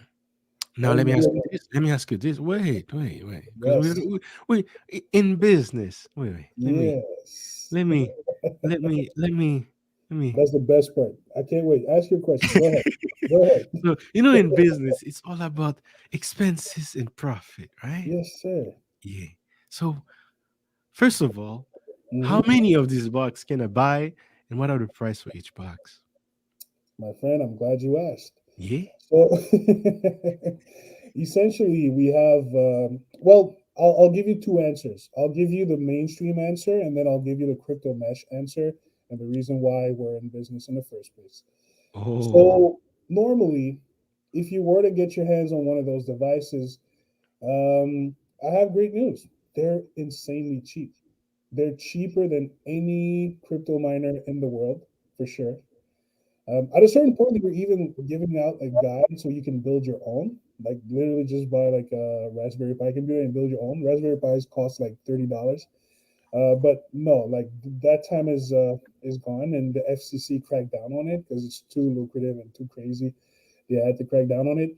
But a regular Helium miner, Mm-hmm. you would go to, let's say, Bobcat or Nebra. Well, we'll skip Nebra because they have a really bad history with super long delays for delivery. But essentially, it's like upwards of like $700 per miner. You know, around Okay, that. we got a Around number, $700. Good. Yeah, but for if you're going to buy directly from a manufacturer. Now, if you do that, you can imagine if I tell you you plug in that little device that makes no noise and that produces no heat and costs you only like $700, and it makes well last summer, last Jan no not January, last July, one of our miners was making $3,600 a month, and it cost at the time like $500 to $600 to get one. And there were only about 30,000 helium miners connected in the world at the time. That was just How last many? summer. Sorry. How many? 30,000 in the world. At the, Really? yeah, Wait, that was this summer? this summer. Now, Bro. if you go on explorer.helium, explorer.helium.com, like you have it open, you have this tab open, the last tab you have. Uh, yeah, look how many hotspots there are now. 400,000. That's the amount, and just 6 months Oh, ago. 6 months ago, that number was 30,000. So oh that gives you an man. idea of how many of those are being bought out every single day. you know, Oh and Lord. so the beauty of this though is it's not random. You can't just buy 10 helium miners, plug them in your living room, and just have like a crap ton of HNT because they're not stupid. Like I said, the goal of Helium is to provide a mesh network, like a large network. If you Yeah, concentrate all the miners in one single spot, what good does it do? Yeah, of course, the client that's going to pass through your neighborhood is going to have really insane Wi-Fi for one location, but then he moves away a few blocks and there's no more reception. So the goal is exactly. to spread them out as much as possible, but not too far that they can't communicate to each other, but not too close either that they don't make sense for you as Exactly. a You gotta customer. spread them wide. So now go to let's say Montreal. Okay, wait. Sorry. Uh, I was trying to because I bought some lens in the area here. I don't even see the map of the Caymans. Jesus Christ. Hold on, all right, it's wait. there. Everything's there. All right, no worries. I'm joking. Sorry, Montreal. Let's see what's going on in here. So go to Montreal. Oh man, it's Let's totally get an dark in idea. there, man. What's going on? Quebec is like totally dark. Yes, because there's none. So that's how you That's know probably there's still a lot Montreal of right here. opportunity. We're still early. Yeah, Now, that's probably so Montreal here. So let me ask you this: do you get paid more if you put it in an area that is there? There's not much miners. yes and no. Like I said, there's a sweet spot. If it's too far from other miners and you don't get any validators, Hmm. any witnesses they call them, that means Hmm. you're not very valuable to the network. But if you're close enough that you're creating a mesh network, but not too close that it doesn't make sense, Yeah. you're in a sweet spot, and that's what we call the transmit scale. If Now you let me trans, ask you this because I'm a visual guy. I'm a yeah, visual guy. So you see where my mouse is? hmm What if I go in there and I put like a miner like right there, right where the hen is? that would What? probably be a prime location. But you can click on those, huh? So zoom in further, like way further. Yeah. Now click on one of those squares, like the little hexagons. Well, the one that are green, I can. I guess I can click on it, but Yeah. not So this. basically, what you see here on the left is like who's within that circle. So you see here how close they are within the same hex. They have two people, three people. They're Yeah. like too close. If you look at the list, it says sticky linen snake or bald vanilla mammoth. That's just an automatically generated name for each miner. Okay. And so you see where it says 0.3. Yep. That's transmit scale. So their rewards are divided. They're basically getting a third of, essentially a third of the rewards they would be getting if they were at a prime location. Um, so now scroll out or zoom out rather. Okay. Now go somewhere where They're surrounded by people, but they don't have like multiple people within the same hex. Surrounded by people. I mean, let's go in Quebec, I guess. Well, even in Trois-Rivières. Montreal is a better example because it's um it's actually a metropolis. You know. Yeah, yeah. Yeah, definitely. Oh, look at this one. Look at this Yeah. one here. So let's click on this guy. No, this guy is not getting too good because he's placed there, but he's probably spoofing his location because if he was, he'd be getting a lot more money. Uh, Okay. he's not getting much. Hey, Um, I wonder I'm if gonna there's anyone find on the one. old port. I'm gonna find one that understands how it works. Because as you can see, there's a lot of clowns in any industry that makes money. You get people that really don't know what they're doing. I wonder I'm if gonna there is give you a anyone. name for a miner, and you're gonna be able to see what I mean. Uh, Let me see if I can find on the old. Man, on the old port, there's tons, man. Jesus yeah, people are Christ. after money, buddy. Gee. This guy's, oh man, 0.11. Can't make money with them. No. Oh So man. right now, like as you can see, like the rewards in those areas that are too crowded. If you look, you can see like they're getting for 30 days like two HNT, one HNT, stuff like that, which is really not good. You know, Yeah. it's actually terrible. Some of them that are placed decently, you know, and that are not too close to other miners and that are not too far from other miners, they're going to be making sometimes, 40, 50, 60 HMT a month. And those are the ones that you really want to copy their example. So already you're Yeah. starting seeing, 50 HNT a month times $30 per. And then at one point, it was close to $50, right? yeah, it So got that's, to 50. I think it got even higher than that at one point. it, But yeah, recently, that's a their clean network has number right been here. down. Like their network has been having a lot of technical issues. So the rewards aren't what they're supposed to be. But to Okay. give you an idea, mine at one point was making like 36 bucks a day. Like about a month ago, I was making 36 bucks a day with just one of my miners, one of my helium miners. And the thing is just there. It's just there on my windowsill. You know, I have a regular antenna. I just leave it here and making 36 bucks a day. That's all like pretty much $1,000 in your pocket every month for free. You know, Mm-hmm. like it doesn't cost me anything really. It doesn't cost me extra internet. It doesn't cost me extra electricity. It's like the easiest thing ever. And that's way easier to get into than crypto mining.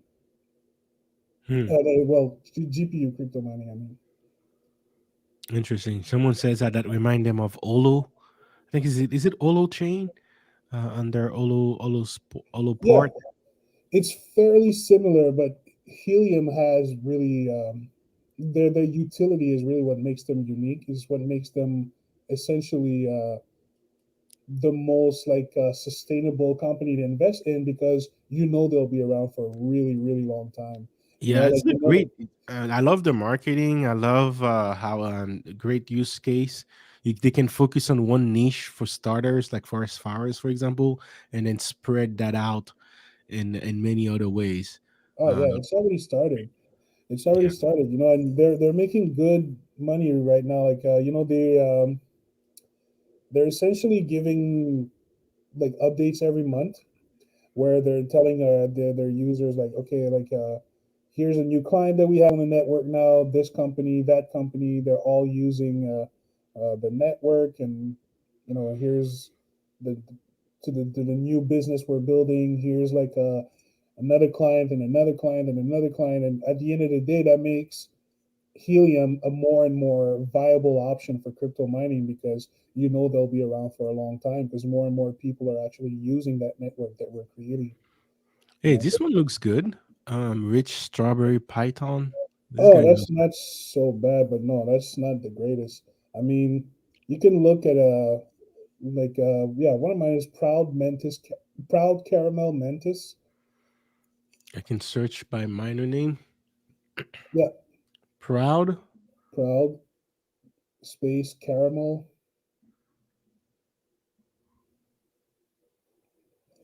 Mentis. right there in Montreal.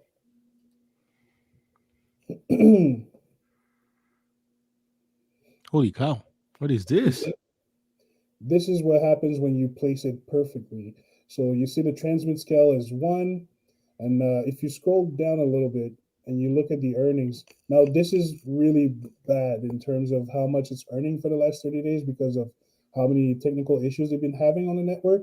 But if you scroll down, like on the left panel, Left down. Um. Oh, I guess you can see my bad. the yeah. So yeah, click on 30 days, like where it says 24 hours, and then you have 7 days. Yeah. So 30 days, you see, extra $400 for one miner. Of course, we have more than one, but Yeah. that gives you an idea. Like if you place it well, even if you're surrounded by other miners, if you know what you're doing and your transmit scale is really good, then look, you're making good profits, and I think it's So the best way to see walk it. us walk us through what's going on here because does that mean he owns like does that mean he owns this mine here, he owns this mine, he owns this one, and then he links all of them together, or is it because the way he placed he's able to create that connection? Like what's going on here? No, so that's automatic. So basically, the way that we place this one, it just means that he's communicating with all of those. Now, if you click on the actual user, you can click here. I think this is my partner Alex's wallet. So, no, okay. So this one is alone for some reason, but you could see like all the hotspots connect, like that actually belong to that. Oh no, you clicked on the hex. Click again on Proud Caramel Mantis. No, it's right there on the left. Oh yeah, I just wanted to I love that some things right here. I wanted to see it again. Sorry. So you see up there where it says where it says Proud Caramel Mantis, like on the left, just below that where it says 12 meters, and below that, just um, right over nearby where it says nearby, over that, like yeah, a little bit lower. Yes. So here you can see like the amount of hotspots that Alex has on that wallet, and there's 8. So if you scroll down, you see all 8 hotspots. You could see the amount of HNT in that wallet. So there's 181 HNT in his wallet, and basically there's 8 hotspots connected to that. So that gives you an idea, right? yeah. In the if you even look at the overview, you can put 30 days, and you'll see how much those 8 miners have made, within the last 30 days. That's Um, That's what I love about the blockchain, man. You can see everything from everyone involved. There's no yeah. hiding. And this is definitely one of the best looking Explorer page that I've seen. Oh You know, yeah, with absolutely. the map, and then you can see interaction, how everything is linked together. So yeah, I love visual things like that, man. So thank you for sharing that. I'm going to Yeah. study this guy, man. So if you click on 30 days, click on the 30 days You can thing. even send HNT to his wallet because you Yeah, have the yeah, of QR course. code If right you here. want to, by all means. Crazy. But you see here, like that miner with that wallet, basically we made $1,300 in the last 30 days, which is pretty good. And A very good question right here. Someone says, "Are you able to transfer location area if you have to move?" yeah, absolutely. So moving your miner on the map, it is just it costs like $9, maybe like 5 to $9, just because you have to re-update, its location on the map, and there's some computing that goes into that, and you pay a small fee. But yeah, you can move it. So what we do is, because if you're going to order from these manufacturers, it's going to cost you probably like 600-700 bucks, like I said, plus shipping. But you're gonna have to wait like 3-4 months sometimes to get it. With crypto mesh, essentially you're gonna get your miner within, let's say, 2 weeks, maybe a week and a half, 2 weeks, and we're actually hosting it for you. So in exchange for 15%, of the rewards created by that miner. We're gonna like place it at a specific location that you won't have to manage it, you won't have to troubleshoot it, you won't have to maintain it. We take care of all that, and it's still connected to your wallet. You know, you're still in power, you're still in control of the wallet. It's just that we're placing it for you, and then we're charging you a fee for hosting it. You're muted though.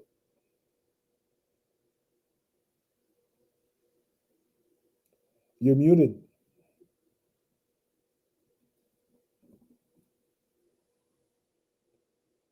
You are muted.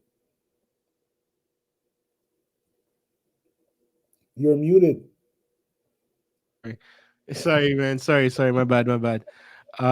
Yeah. So I guess that's a perfect segue to what we were going. I was going to ask you, is so basically, what is a crypto mesh? Do you is it a are you in the style of we lend you our crypto and then you mine it for us, just like Gpool was doing, or are you is it do you only do that for Helium, or do you do that for other cryptocurrencies as well? So what can you talk a bit more about the crypto mesh? Yeah, so essentially, Crypto Mesh is an operation where there's three of us. There's me, there's Alex, there's Saliu. There's three of us, and essentially, what we do is two things. We buy and sell crypto miners of all kinds, and we also host them. So, for GPU miners, we'll host them in one of our locations. For people who are hosting miners with us, they're able to come see the facility, where we're going to place their stuff, but they don't have access to it daily or anything like that.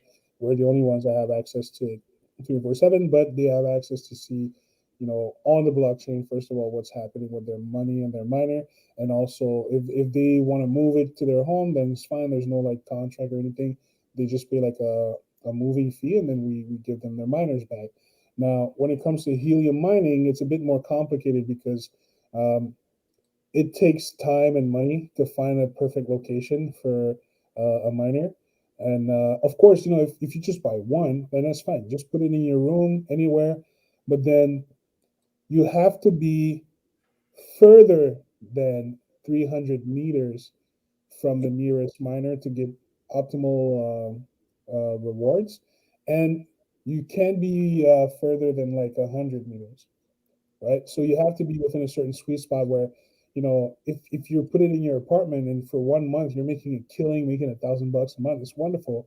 But then if your neighbor comes in and he's buying one as well, and he's like downstairs from you, and like a dummy, he's like, I don't care that there's someone else. I want some HNT as well.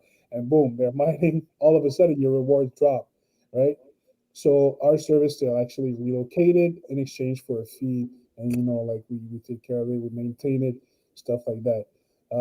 When it comes to GPU mining or ASIC miners, ASIC miners, of course, we tend to stay away from them when it comes to Ethereum because, Ethereum 2.0 will render those machines to like essentially very expensive paperweights.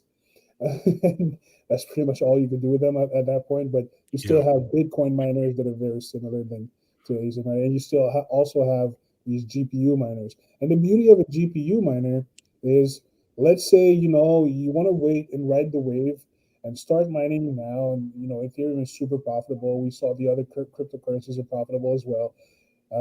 And let's say Ethereum 2.0 comes, and then everyone becomes like a miner, or everyone becomes like a rogue miner, is meaning like they're going to start mining any type of cryptocurrency, and it's just the network is not going to be as profitable. Well, these cards are what we use to make gaming computers, or graphic design computer, video editing computers. So you can still sell those at an insane premium. In 99% of the cases, for me, I've been able to resell those more expensive than what I paid for them. Because since Really? we're an IT company, that's where the cheat code comes in. We're an IT company, so we're able to supply, directly with the manufacturers. So we're paying regular prices for GPUs. But if I were to sell you, let's say like a RTX 3090 today, for sure it's like $3,500. But for us, it costs like maybe 1,800, maybe, you Mm. know. and so that's the advantage. If you deal with us, then we're able to build your machine. It's going to be slightly cheaper than like scalper prices, but also you're going to be able to have some type of a standard. Like we have So standardized quality. so let me summarize it a bit. Let me summarize a bit. So what you do, right, Mhm. is if someone wanted to do business with you, you would build their mining computer for them, and then you would also manage it for a 15% fee. Is that correct? Yes, sir, and Now, hosted as well. okay, so that means I would have, let's say I was interested in that beast, that A11, you know what I mean? Yeah. Those 2K a day type of machine, right? Hmm. So I can tell you that's what I want. And then, like, would I have to pay you for the hour that you put to set up that computer on top of the 15,000? I'm sorry, the 15%. Yes and no. I mean, yes, if it was a year ago, but since Ethereum 2.0 is coming, I would strongly not advise to buy Ethereum Asic Miner. Okay, okay, okay. No worries. Because Yeah, it's a really nice machine, but yeah, it won't be very useful to you once that comes in.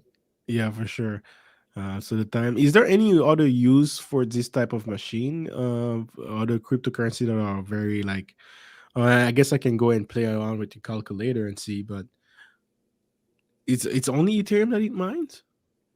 For A11 and A10s, yes. Okay, okay. Those ASIC miners are only mining Ethereum. Is there any? Oh, okay. So basically, any ASIC miners mine Ethereum. Yeah. So you also have Bitcoin miners, but that's something else. But Yeah, yeah. it's That's not a different as game. powerful, but it's like the same concept essentially. I'll have to look into Bitcoin Cash because I like Bitcoin Cash.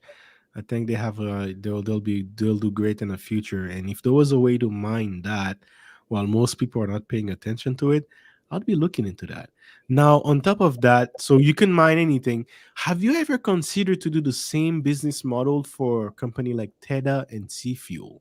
Because they really rely on people spreading the network.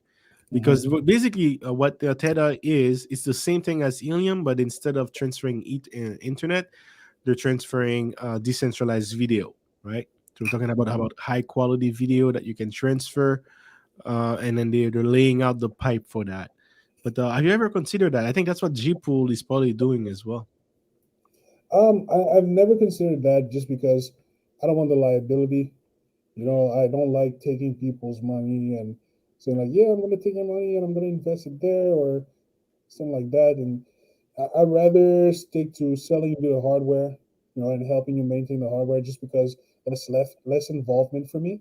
Hmm. And also because we're launching a new project where I'm gonna have to focus, Okay. a lot of my energy on that side of the business. If I'm starting another project on top of like and having to manage, like a service on top of that, that's gonna be too much.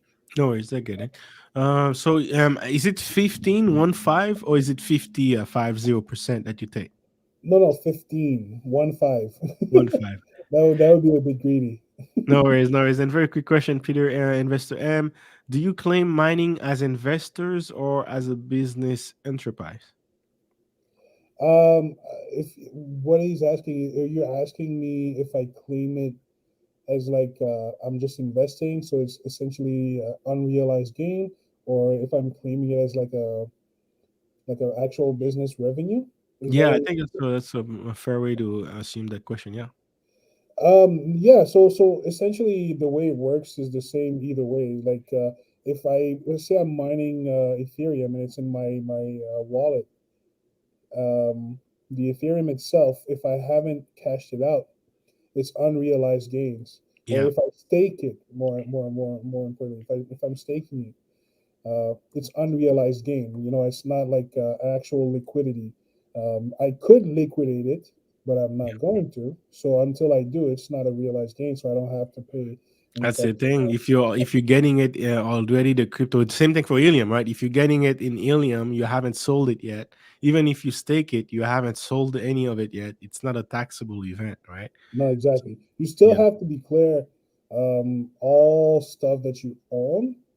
If you're gonna have any type of audit, you have to disclose everything, but it's fine. Like they're actually pretty on point with that. Like they'll know what it means, and they'll know like what's realized capital and what's not. And so yeah, you're pretty safe keeping it in a wallet and only cashing out what you need.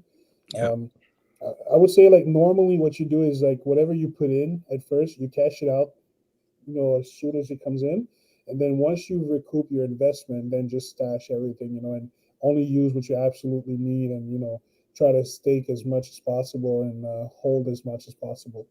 Awesome, awesome. Another question for you. Crazy. There are miners in my grandpa, but everyone in the neighborhood is over 7 year old. But I think the question she had was okay. Before I get to, yeah, that's the question she had. What's the new project? I have a million questions, and all they need answer. Before you jump on the new Yeah. projects, I wanted you to tackle that question very quick. Do you pay management fee or consulting fee or installation fee? Or I guess do we have to pay that? I guess so. So there's no consulting fee really, because like the knowledge is out there. I would be like a charlatan, if I was trying to sell you that. But of course, the management fee, because if there's like some type of an outage on the network, I have to be on point, and I have to basically reach out to every single location where I have miners, make sure everything is on point. If a miner becomes relayed, which is like a weird state where the miner is making like almost zero money, or like 0.001% of what it should make, then you have to like enable port forwarding, and like change things that you have to have some networking knowledge to do. So for those things, in terms of management, yes, that's part of why we take the 15%. And the installation fee is basically included in the price for the miner. So like I said, normally these things would cost you around 600-700 bucks USD, but we charge for a miner. If you want to buy like one of the, we charge 1,500. But within that 1,500, that includes a technician is going to go climb on like a roof, literally like climb on the roof, install the antenna, making sure that it's like the best possible. I mean, you've seen the difference between one of our miners and how the other ones were located, and how we had like perfect transmit scale. You see, so that makes all the difference, right? Because Yeah. now you know for sure there's nothing obstructing the antenna. You're getting as much revenue as you can. So for that, you need like to have an actual contractor. I'm not climbing on anybody's roof. I'm scared of heights, but we'll send someone out there who's a licensed with a RBQ license, and he's a licensed contractor. He's going to go up there, install your miner, troubleshoot, make sure everything has connectivity, and then 5 days later we check to see if it's still like up to par, and then Yeah. boom, you have a fully successful deployment. So that's why our if you buy a miner through us, yes, you don't have to wait 4 months to get it, so that's a big plus. But Hmm. also you get the installation, with the price that we're charging. Do you only do that in Quebec, or do you do that in the states as well? I'm very glad you asked. Actually, we're going to do that not only here in Quebec, not only here in North America, but we have one of our partners. Like I said, there's three of us at Crypto Mesh, and for now, the company is completely dark. This is the first public, speech we make. The first time we speak publicly. The website is even not even Up. visible to Are you most saying I'm people. getting an exclusive of this? Oh, big time exclusive. Big time Really? exclusive. Oh man, I'm gonna act The on that, website my is only friend. visible to a few IPs, and we're still underground because we don't want a big flux of clients just yet, because we need the update warehouses, and update like some stuff so we can store more miners and not have to wait as long. But the main thing that we're going to do at Crypto Mesh coming in the next few days and a few weeks is deploy miners in Africa actually. So in Dakar, we have one of my partners is from Senegal, and in Dakar, long story short, his family is very well established over there, and all sorts of businesses, hotel chains, real estate chains over there are essentially waiting for us to implement these miners. The way we have the deal set up, We were like, okay, well, you want free internet at your location? And we're like, hell yes. Okay, whatever your internet need is, we pick up the bill, and in exchange, we install this Helium miner, and we give you 5% of the rewards. So not only The would I, entire continent is dark when it comes to this exactly. technology, man. So we Bro, have how like do I all get in on that?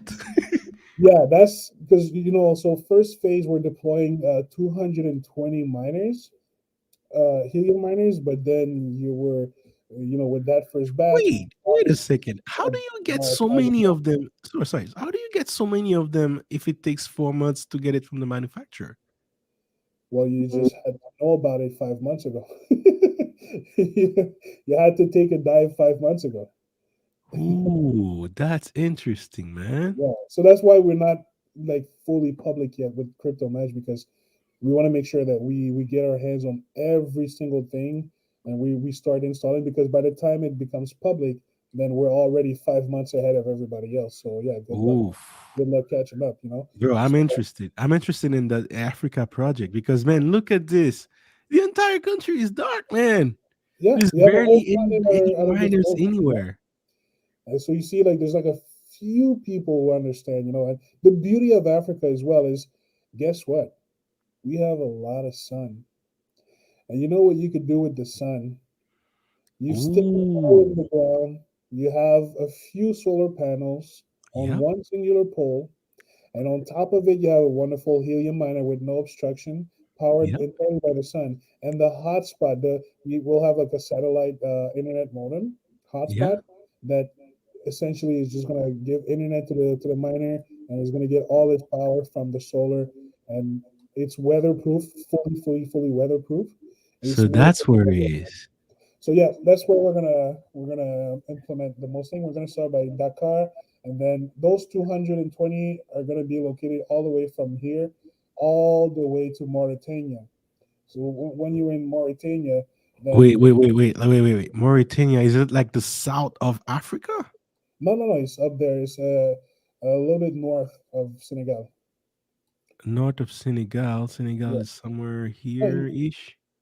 you were there. So Okay. you see where there's Dakar, Yeah, Dakar is here. a little bit north from there, North. Okay. like just not that north, but lower. Well, Just below. So in the area here, like between Dakar and Kays, north of the middle of that, that's where Mauritania is. If I'm not okay. mistaken, I'll play. I'll play around with it. I'll play around with it. but yeah, so Okay. we have like a really decent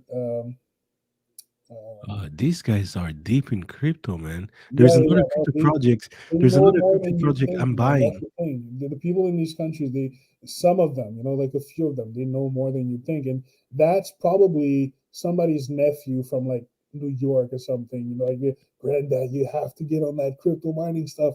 And they're like, what the hell are you talking about? And then they just come to the country with like 20 of them and Uh, place them all around. And you can literally walk to your neighbor, and if you come from like a family that's known, like my partners, well, they'll trust you. They'll give you your trust and their trust, and you'll be able to place your miners pretty much wherever you need.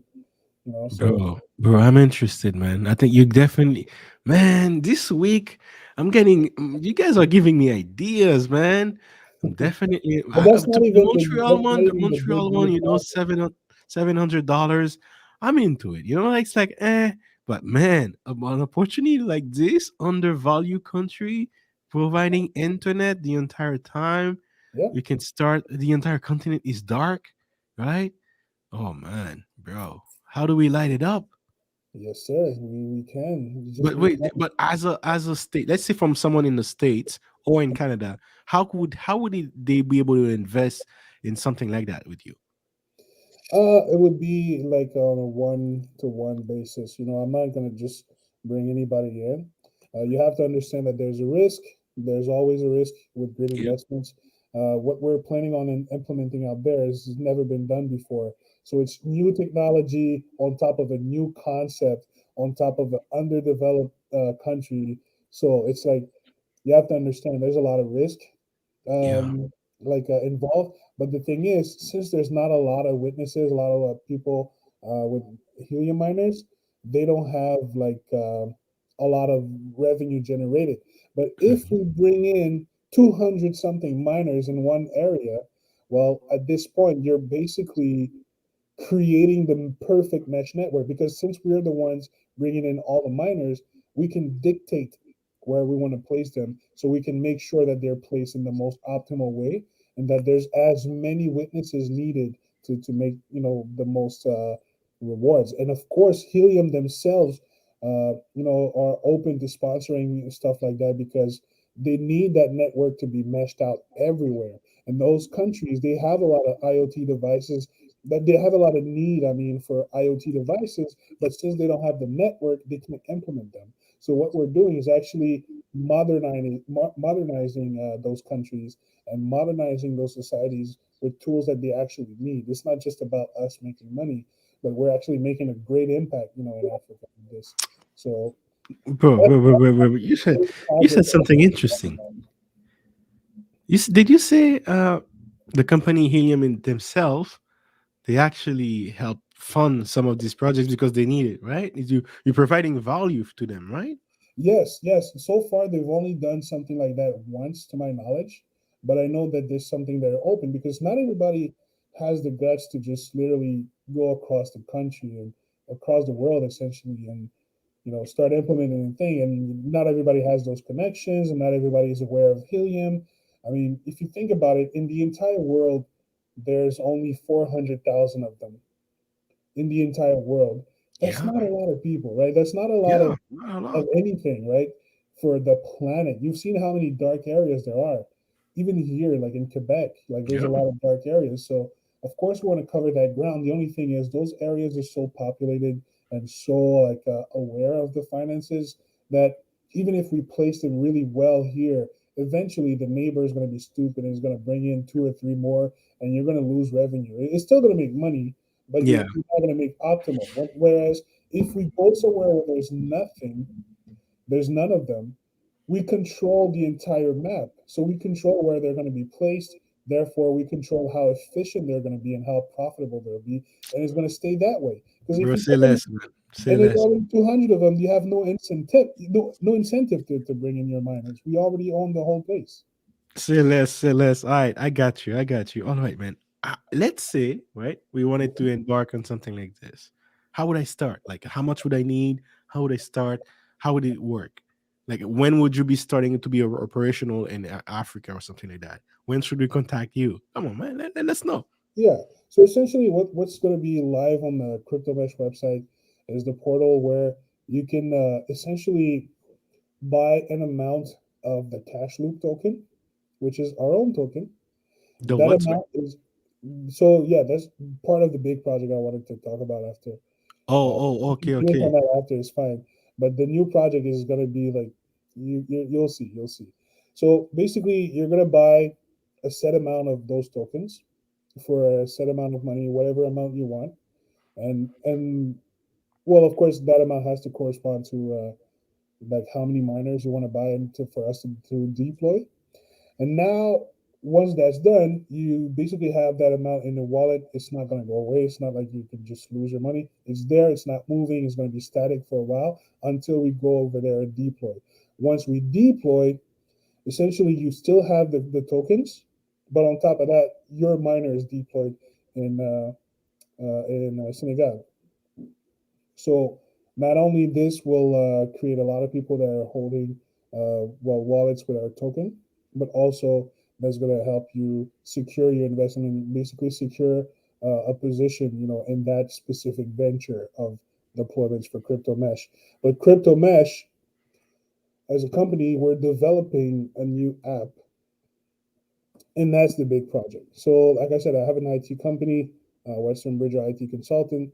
Western Bridger is developing mobile apps for all sorts of clients. That's one of our main verticals. We've developed any type of apps like FoodX, like a food delivery service similar to like Uber. We've developed pull up that we're developing. Should I say not developer? We're developing pull up, which is like a social media which has a crazy new spin on it. We're developing metaverse real estate application in house. we're NFT stuff is crazy. Like our development team is they're magicians. Like these guys are the literal guys that I look up to because they make some stuff happen that I couldn't even dream of, you know. But essentially, we sat down one day, and you know me, I'm Haitian, and as a Haitian, you've probably heard of sol. You know what a sol is? Yeah, yeah, yeah. Yeah, yeah, yeah. I'm pretty sure many people in the chat doesn't know what a salt is, but So let me explain to you very simply. So a sol is essentially, let's say you have you, your mom, your auntie, you know, like an uncle somewhere, and all of you, like, let's say you want to save up some money for like a down payment on a house. Most immigrants here, I don't know about the States, I don't know about elsewhere, but here, most immigrants, that's how we buy our first house, you know, or that's how we get the down payment for it, right? And so what we do is, let's say we choose like a specific amount. So let's say we say every week we all deposit, let's say $1,000 or like $500, or every month we deposit $1,000 in a pot, and then every month someone collects that pot. So that way you're putting in the same amount of money that you're taking out, right? The only difference is it's helping you save, because if the money stays in your pockets, you're going to spend it like most people. Most people don't have the discipline to just not spend money that's just lying here, right? So essentially that's what a salt is, like, just on the basic way. Now, if we want to talk about what we're bringing, which is a cash loop. So cash loop is essentially the same concept, but incorporated with crypto in a way that's never been done before. it's called So what? Cash flow? no, cash loop, I didn't hear the last word. Sorry. cash loop, like a loop. Oh, cash loop. Okay. Yeah.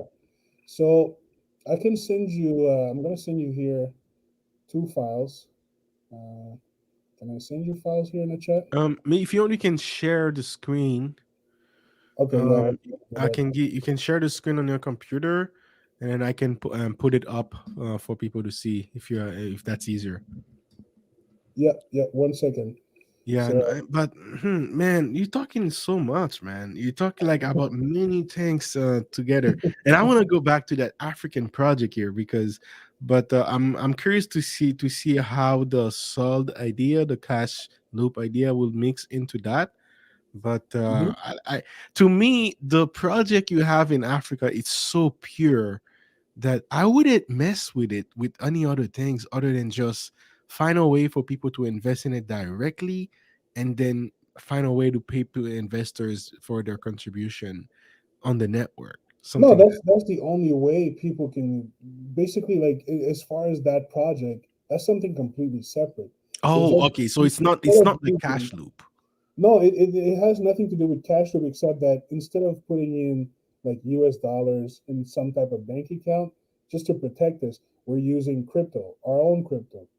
But it's a stable. It's going to remain stable because while that project is going on, the token itself is not going to be in use. So it won't fluctuate essentially. It's just going to be sitting in your wallet as a way to reserve your spot and also as a way for us to gain volume, transaction volume for that token. But it has nothing to do with Cash Loop as a company. I see. So, I see. so essentially, the people that are going to want to invest in the African project, it's really just going to be you come, you log into the portal, you say how many miners you want to buy, select the amount, boom, and you pay that amount instead of paying it in US dollars or whatever, you're going to pay it in Cash Loop token. That's it. It's really that simple. But Okay, okay, I get it. I get it. Man, we got it. So basically you're kind of building an ecosystem. You're building an it's a mesh ecosystem. network, which is why it's called crypto mesh. Yeah, with basically we have a savings slash investing account. You have a project that has utility out there, creating using the Helium network to create projects and spread it over on the African continent. Mhm. Interesting. And then you have this advantage because it takes 4 months to get it from the manufacturer, and you bought them wholesale 5 months ago. So Yeah. you basically have an advantage there, and you have contacts in the island of Africa to help you spread that idea.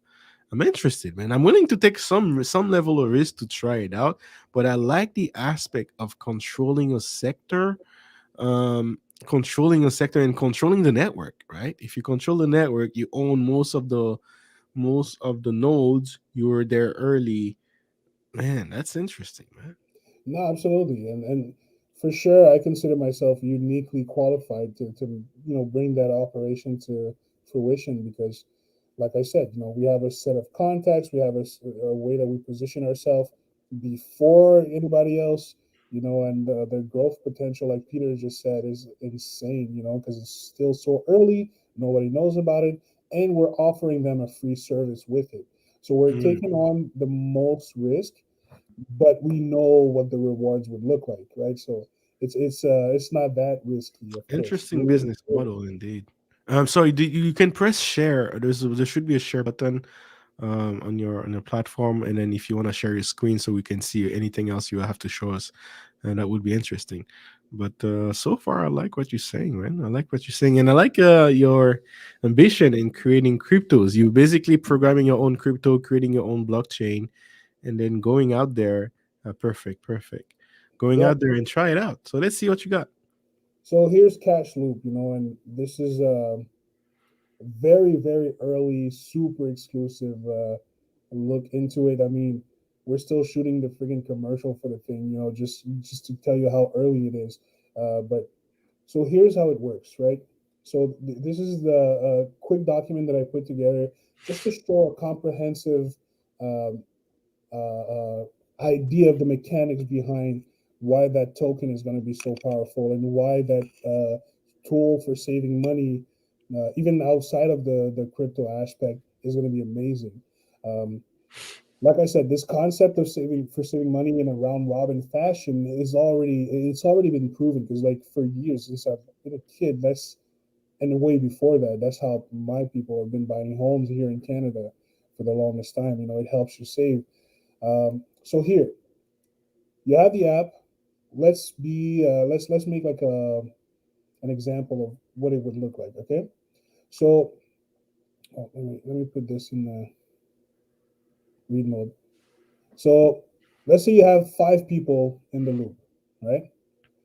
And Mhm. the loop rhythm is how often there's a payout. So there's a payout, let's say monthly, first of every month. Those settings are all set up, by the way, by the loop admin, so the one that creates the loop on the mobile app that we're developing. So let's say the amount of cash loop token, per turn. So every month, the first of the month, there's going to be 1,000 cash loop tokens sent out, right? And the payout order, we say clockwise, meaning from user one to user two, user three, user four. So it's by order of people who have been invited in the loop. So the first turn beneficiary would be user one, right? So that's how the first turn is going to start. User one. So phase one, pay and receive. So user two, three, four, and five each pay 1,000 cash loop tokens to user one. Let's say at the time the cash loop token is worth 50 cents USD. So $500 total each. So each of those people are paying user one 500 USD worth of cash loop token. So user one received 4,000 cash loop tokens, which are worth $2,000 USD. So far, so good. You're following me? Yep. Okay. So at the end of phase one, user one balance, yeah, because I said here that every user has 5,000 cash loop tokens in their wallet at starting, right? So they all have that already. So user one already had his 5,000. Now he gained 4,000 cash loop token. So now he has 9,000 cash loop token. User two has 4,000 now, and so on and so forth. Because they all had five, they each gave 1,000 of them. Yeah. Makes sense, right? Yeah. Phase two. Now, user one already received his money, so now it's user three, four, five, and one. They each pay 1,000 cash loop token to user number two. However, now the token is worth 60 cents USD each. So that's $600 each. So user two still receives 4,000 cash loop tokens. However, they're worth 2400 USD in total. So now there's a different value for the same amount of token, right? So the end phase number two, user one, its balance is updated to 8,000 because now he just spent one for user two. And then user two had four, he gained another four. So we have eight, so on and so forth. The rest has three.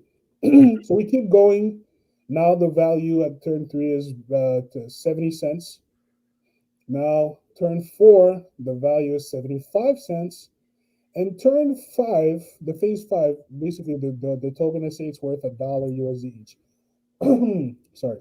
Now, once the value is at $1 each, boom, user number five is balanced. Everybody has 5,000 in total because there's Mhm. five turns where you have to give 1,000 each. So that's 5,000 cash flow tokens for everybody, right? However, look at the breakdown here. The user one, if you go back to all the phases with the price of the actual token, this is how much the user one had to spend in total. So when the token was the cheapest, he was receiving, he wasn't buying. So Mhm. his cost is higher than the rest because when it was the cheapest, he didn't buy. He bought every single time that was higher. So he made his value, his wallet value at the end is 5,000 USD. But the profit he's made from buying, with $3,050 USD is 1950, right? Mhm. Oh, user two, like I said, he bought on the cheaper phase, but then he bought all the other ones that were pretty high. So his profit is about $100 more. Marginal, but still interesting. Yeah.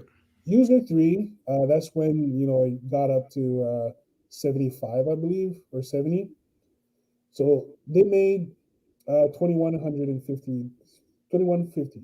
Now user four, 2200, and user five, when the thing was at $1, that's when he received. So they received when it was the highest, and they paid for all the turn that were the cheapest. So as the Yeah. value of the token goes up, you're making more profit and you're spending less Yes. money. Now let me ask you this. Yes. That's assuming that the value of the cryptocurrency will go up, right? What Okay. happened in the value of the currency that it goes down? Then just revert back to just regular currency. Because the crypto aspect of Cashloop, the app, is just another option. But if you just want to save money like you would in a regular like I said, in a regular round robin fashion, you could just do that as well. You could just put in like regular money and it doesn't fluctuate. You're not making any profit, but you're still at least making sure that you're saving your money, Hmm. and you're able to like because it's easier to find it's like astronomically easier to find $1,000 every month instead of finding 20,000 in one day. You know what I mean? Like 20,000 at Yeah, once, I because know you have that. to have that discipline the whole time, right? So that's just the tool we're providing. But if you're in the market for a little bit of risk and you're looking at the track record of the token, this could be interesting for you, and you can try to. Mhm. I put these amounts just to have like very like clear So numbers, but let, it doesn't have to be that much. let me ask you. Let me ask you this. Let me ask you this. Yep. Do you, when you compare the projects between what the African idea project you have Hmm. versus the cash flow project you uh, have you have a sense of interest from the public already? Which one they're interested more in? Oh yeah. So my partners are they're like essentially nerds. So Yeah. they're really good at like developing ideas and stuff like that. But me, I'm more of a businessman. And I'm a business developer, right? So I've created a few businesses in my days. Like I'm only 31, and I've created a few successful businesses. We brought millions of dollars in revenue to each of those businesses, and I'm confident in my sense as a creator and a business developer. But more importantly, my actual mentors, and the people that are I wouldn't say mentors, but like people that have made it way further than me Yep. and that are really familiar with the tokenomics and the economics. They're not even they're maybe slightly interested in the Africa project, but Cash Loop as an app, because of the commodity, because of the token factor, this company, if we do the proof of concept properly, and everything is trademarked, and everything is already like protected, which is why I'm able to show you this today. But the potential for Cash Loop is in the billions, whereas the potential for the African project is in the hundreds of thousands. You know what I mean? In terms of profit. Because let's not forget, you're dependent on the Helium network, you're dependent on the miners functioning properly. You're dependent on your capacity to go overseas and locating these places and finding enough, infrastructure to have those located. The internet cost, the solar panels. There's a lot of costs, and the rewards are good. They're passive, which is wonderful because it's passive. Once you set it up, you barely have to do anything. But with Cash Loop, you're a software developer. So that's why, like, I'm familiar with developing software, and I can tell you, just building that app, just building that mobile app and selling it day one, like without any user, I can definitely sell this for over 500,000, over 500,000, like to people I personally know right now. But I'm not gonna do that. My goal is to bring it like to where it should actually go, and an idea like that, like a project like Cash Loop, is worth like definitely in the billions, definitely. He- But let Here's me the go. reason. And I don't want to push back too much, right? Again, you're giving me the exclusives. I wanna respect that a bit, but I have some question, man. I do Go because ahead. I love business too. I love business too. I see the risk and rewards.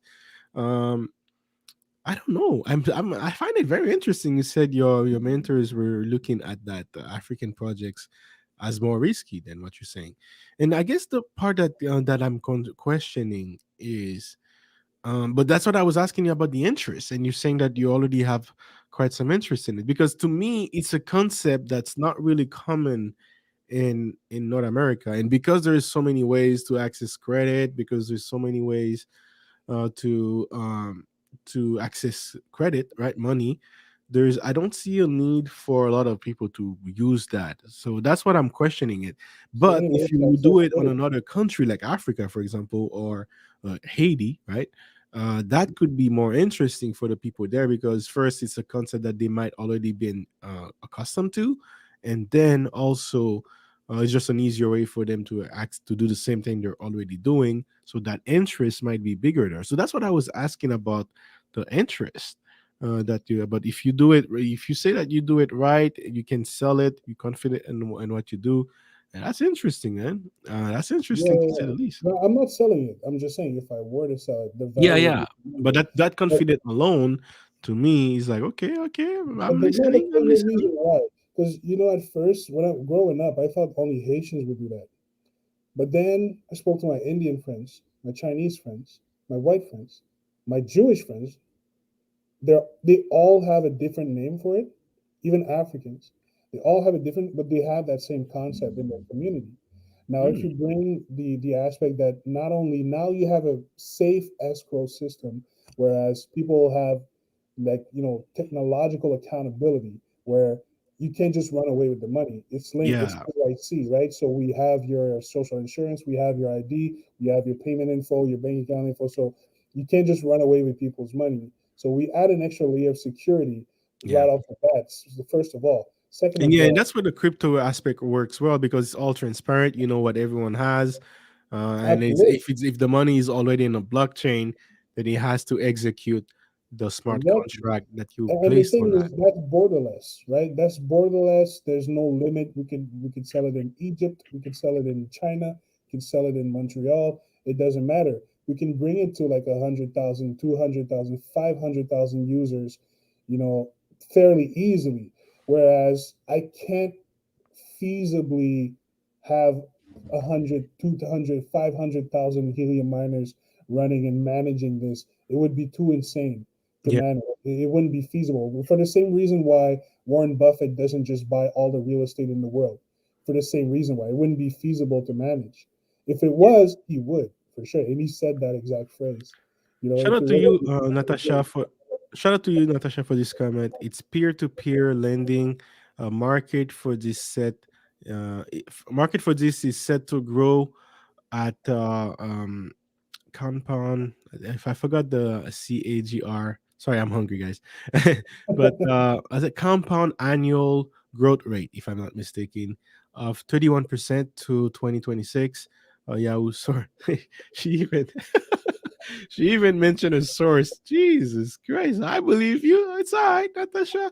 But yeah, interesting. Yeah, I would put this project as a peer to peer lending, and that's definitely going to see as an innovative way in the technology world, despite this system being like one of the oldest system I know yes, for to help people save money in our community. So and I think that's the part I like about it because peer-to-peer lending, there's so many ways you can do it with DeFi that people are not interested that they don't know about, right? So they're mhm, going to have a long form of education to understand just how you can different ways you can like lend money on DeFi network. Whereas this one, it's a straight peer-to-peer network and it's based on you can basically use the language that they're familiar with and then you say, hey, this is a digital version of that. So yeah, it definitely exactly, becomes a smoother sell from that perspective. And if you absolutely. do it right, your marketing is right. We could have you could have $1 billion worth of transaction in it. So from that perspective, I see the potential in that. Absolutely, and so like I said, it's a very it's a big project, but this is by far the highest value for something of the sort.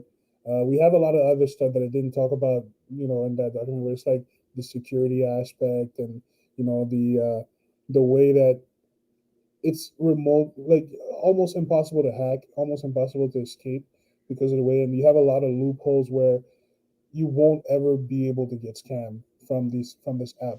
And of course, the first loophole is, of course, don't invest money with people you don't trust. You know Of what I course, mean? of Like, course. And don't get in a loop make with sure you somebody you invest only don't what you're know. willing to lose, right? So yeah, exactly. So she says she knows that concept as susu. So you see, everybody has that, and we're not reinventing the wheel. We're just putting better bearings on it. You know.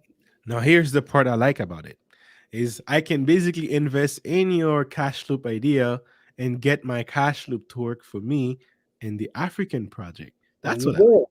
There you go. Now Yeah, you're going to understand why we implemented that way.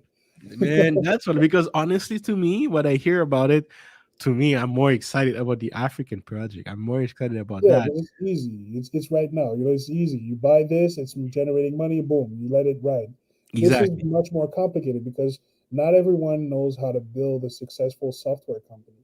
You know what I mean? So it is like a more complicated undertaking. The case use is is hard to like explain to people in a way that they understand. But that's going to be the job of the marketing. Team, yeah, The you're going to marketing need a nice video like that the one you showed me for Helium. You're going to have a nice, funny, easy video that you're going to have to explain this concept, oh yeah, and no and worries. then we. But I think you should just focus on hey, you put money in and then you get money out, and then don't worry about the. You can only take it at a certain time, and then yeah, don't worry about the rest. You keep it at that. That's pretty simple enough. Yeah, yeah. Question from Peter Investor M. What is the difference between your company and what Cardano operation in Africa? Huh, that's interesting because Cardano is doing many things in Africa. So it's not just spreading like a network, right? Mhm. It's they're working they're approaching it from a currency perspective, from banking perspective, right? Yeah, yeah, yeah. That's something we thought of. And the original idea for the African project, to be honest with you, was something else. Where, because, earlier when we were talking about making the machines work for us, and it all comes Mhm. full circle, with what we spoke about earlier. We were talking about, the new philosophy of having the machines make money for us, and then we can just live our lives. Well, that was my main goal initially, Mhm. where I wanted to. Because I was looking at Haiti, my home country. I never lived there. I was born here in Montreal, but Now I've been there once when I was 5 years old, and I've never been able to go back. You know, ever. You know, like in freaking 26 years later, I haven't been back. And every single time I wanted to go, people are like, "Oh no, don't go. The country is not good. It's crazy. You're gonna get kidnapped. Blah blah blah." And it just sucks. But then you think, what fuels corruption? What fuels the greed that made this? Well, the corruption is not necessarily corruption of the country, is the corruption of the money. Because that's what I was saying. Like, when we started making, some okay money, Hmm. the first thing I was telling my wife is like, dude, like, you have your brother over there. We have family there. We have tons of land in Haiti, like really beautiful places. Like, but I'm like, why not just build, like some type of resort, maybe like a gated community, tiny homes. I have like the manufacturing buddies in China. I could, literally ship houses, have them set up there in 24 hours. You have a perfectly fine house. But they're like, well, then you have to enter the corruption because the guy at the gate, he needs his money. And then the other guy needs his money. The guy that does the cement needs his money. And they're going to kill you if you don't. And when we say if you don't, that means help them move the drugs, help them move the guns, and all that good stuff, right? So if you don't enter that machine, which is the actual government over there, you're not able to do anything. So my whole idea was like, well, I know blockchain. We have developers on developers. I can create a new currency and market it in a way that literally we replace the US dollar in Haiti, which is what's corrupted. It's the money. It's not the people. It's not the city. It's not the country. It's the money. If the money is corrupted, that means everybody who holds it is corrupted, meaning they have the power. But if I create a decentralized version of that currency and a completely different currency that they don't hold any power to. They don't have any way of collecting taxes on it. They don't have any way of knowing where it comes from or anything like that. They can only see it, use it. They can't stop it. And if the people aren't using the corrupted dollar anymore, well, these people have less power, right? So what I was planning on doing is this, like actually launching like a coin that was going to be used and replace the corrupted dollar. But then politics brought me to a very screeching halt. Um, Essentially, life threatening stuff, you know? And trust me, I'm far from the first guy who thought of something like that. And there's a reason why it hasn't been done. There's a reason why a country like Venezuela has had, I don't know how many inflation problems where they had to raise the minimum wage 17 times in 1 year because of inflation. 17 times in 1 year. It was getting to the point where if you wanted to buy, let's say, like a box of powdered milk, it was costing you around 180, $190 USD. But in their currency, it was literally like 5 suitcases of money of the biggest bill because of inflation. Why do you think a country like that doesn't have, like a decentralized currency that's like uncorruptible? Yeah, at this point, Bitcoin becomes the best option for them. Yeah, Bitcoin And because Bitcoin of is the not even the option, best currency. but you need the infrastructure to allow it. You need cash registers that allow it. You need, some type of way. And you understand that it's not easy to run a shop that runs on Bitcoin because then you have to translate those prices in Bitcoin amount. But the value of Bitcoin keep going up. So you have to change your prices every 5 hours. Yeah, You know what I mean? It doesn't make sense. So yeah. that's why it's hard. Now, there are ways to do that. We were in speech with like manufacturer in Shenzhen that was doing our laptops, and we were asking them like, can you build like a very cheap like cash register that people could use for crypto, and they Hmm. can just pay with their phone or like maybe like an Yeah, with the QR RFID code. code, just like WeChat, right? That's Exactly like WeChat. Exactly like WeChat. is that Mine something is you're interested in building, my friend? yeah, and, No, and no, I'm yeah, serious. I'm dead serious. I'm looking for that's definitely one of the biggest project I had since last year. I just never found anyone to build it with. I, I had to If give you up. want to build it for just regular everybody to use, yeah, fine. But if your plan is to eradicate corruption in a country, you better be bulletproof. But for Haiti, you got to be a special kind of bulletproof because they just killed the president, bro. They just killed our president out there. So you got to be a special kind of bulletproof to do something in Haiti. Let me tell you why I disagree with you. And again, I agree with basically everything you said, right? Yeah, The reason why I'm saying you don't need to be bulletproof is once you release it and it's on the network, you don't need to be like it's like you can have it on automatic system working regardless of what happens to you, right? Once it's out there, it's out there. You can't stop it.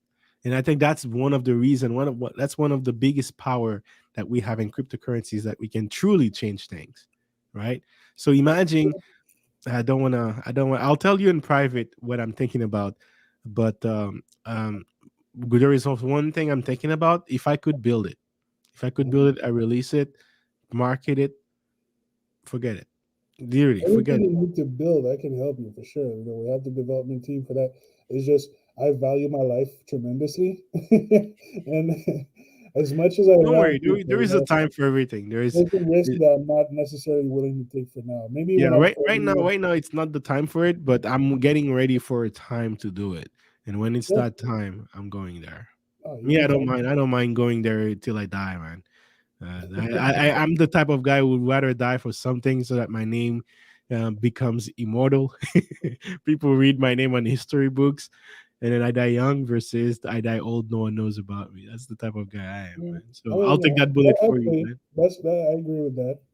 But yeah, Yeah. for But me, hey, that's why we have teams, man. We got people for everything. Some people are, yeah, they're anonymous. Some others, they're the general, right at the front gate, getting ready to to pull the swords and take the bullets. But that's the type of guy I am, man. But don't worry, one day, I'll launch it one way or another. I'll launch it, man. all But hey, that's a deep conversation. We can start an entire podcast on it. right. I think I saw some question from the chat. Let me see very quickly. Okay, so we answered that question. Cashflow Hunter, I think you asked the question last time, but I didn't have time to get on it. What are your thoughts on the beginning of Novi Wallet, Meta, Facebook might take over? What are your thoughts on that quickly, Steven? Novi Wallace, no idea what that is. Yeah, it's actually this new wallet, Meta, Facebook is releasing. Honestly, man, I don't think anyone will trust. I mean, not anyone, but most people won't really trust Facebook as an app like that. But they might make an incentive on the metaverse, and then you have to use their wallet or something like that. But the reason why I'm afraid to do anything like that with Facebook is because once they know and they have your spending data and they can match that with all sorts of data they have collected on you, man, you have a crystal clear avatar of someone and you can predict all their moves. But they already do have your spending habits.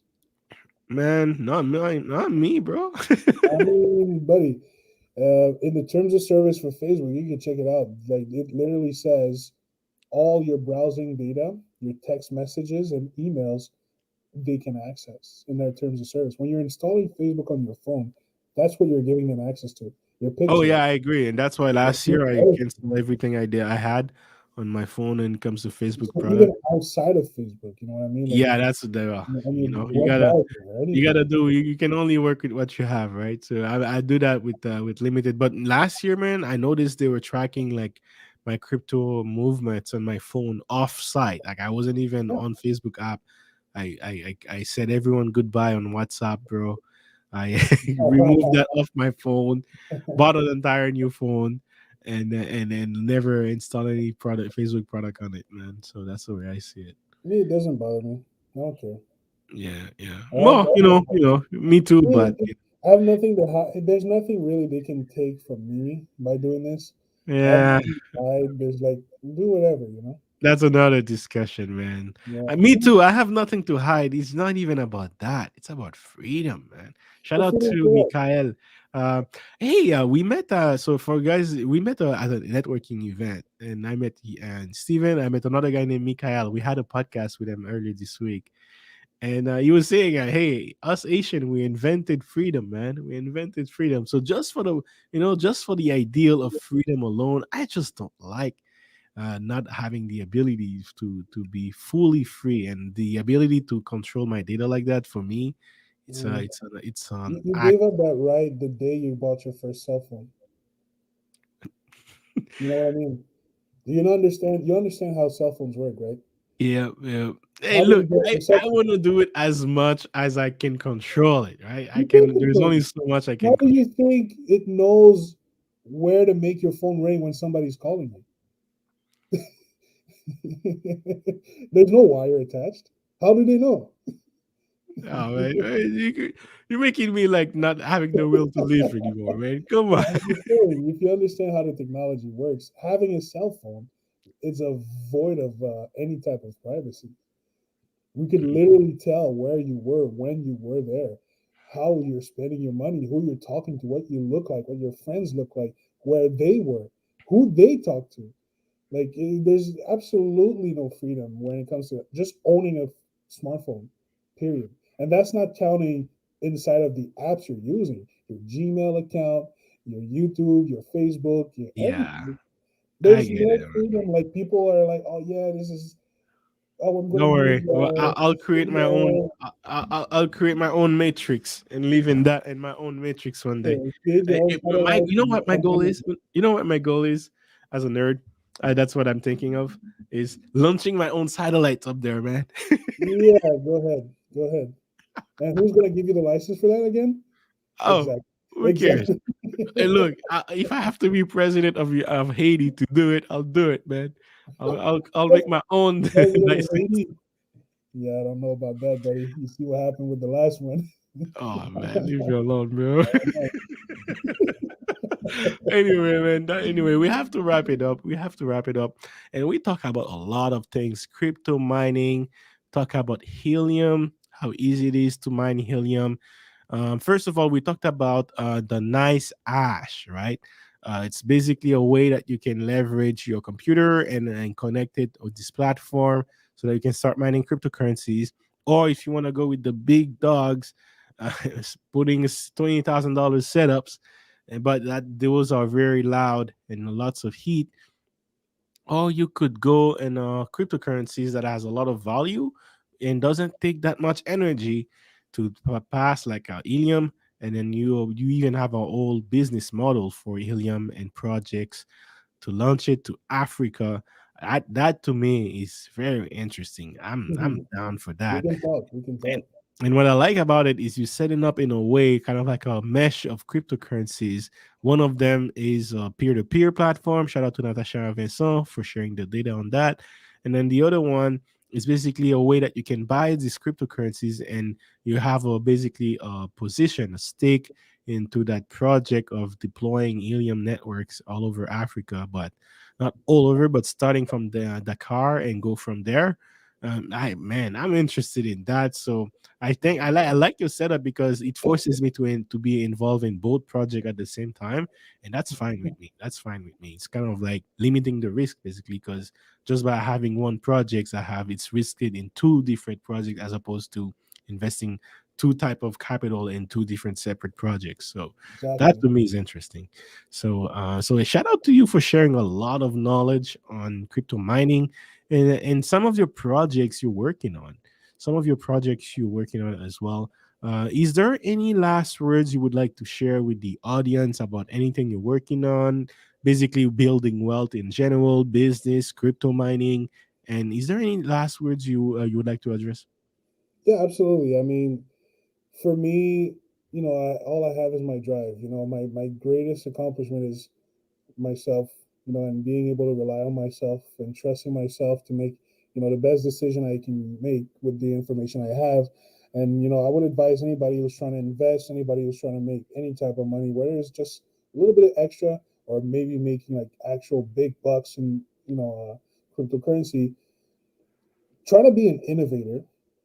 And the best words of advice, don't do necessarily what everybody else is doing, just learn. Don't just get a piece of the information and jump right in and spend all your money. Learn.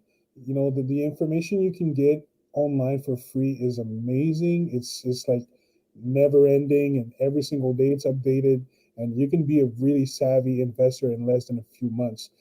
So I would say like trust your guts. Believe in yourself. Be like innovator. Don't just follow what people do. Like this is the new world we're building. So we need innovators right now. We need people to bring those new platforms, those new ideas that are like slowly changing the way human beings use their money and make their money. And yeah, that's the future I would like to see, whether it's from crypto mesh or not. That's a great question, by the way. Quickly, are you on any social network like Facebook or Instagram or because if you want to stay connected with your projects as well, is there a way we can follow you and get more and learn more about that? Yeah, absolutely. So I'm on Facebook most of the time because I'm an old fart, and I'm also on LinkedIn. You can find me on LinkedIn. Just Google Stephen Fisime. You'll find me. Or Google Western Bridger. You'll find me. And yeah, man, I'm everywhere. Perfect, perfect. All right. And also, my other question, last question for you would be, how do we stay keep track with you? And because you said that the website for Crypto Mesh is not live yet, is there like a something we can follow, like a Twitter web page? I know that's a common thing for projects out there to launch their Twitter and keep people updated there. So, what are your plans on that, and what are your estimation when we can start? Like basically buying that K loop so that we can be involved in that African deployment. Yeah, very soon. So basically follow me on Facebook. That's probably where I'm gonna launch like most of the links. Of course, my LinkedIn as well. And from there, you'll have like all the social, like the Instagram, the Twitter. You'll have the even like the Telegram groups that we're gonna make and like, keep people updated. Of course, we're gonna release a newsletter from my main corporate website, westernbridger.com. So I can send you. I'll write it down for you so you can share it. Mhm. Sorry, I think the mic is. I think you're hitting the mic a bit. Oh, sorry, Oh, sorry. So yeah, it's no worries. Western Bridger. Oh, Natasha is asking how you spell my last name. It's Fis. So F as in Frank, ILS dash AIM as in mother E. All right, all right, all right. And there is also this website here. I'll add it on the chat if people wanted to know. Westernbridger.com. So that's one way people can stay informed and follow you and your projects there. So that's interesting. But yeah, man, you got my attention with that Helium project, man. Next year, I have so many projects next year that I wanna do, but I like this one because all I have to do is invest the capital and let you guys work on it. So at least I can focus my attention on other projects, and then I get my capital to be part of that too. Wonderful. I'm glad to hear, man. Like, thank you a lot for giving me a platform to speak. I'll update you with the socials. You can shoot out a few links on your socials once we're live. But I'll give you the primo on that when we drop.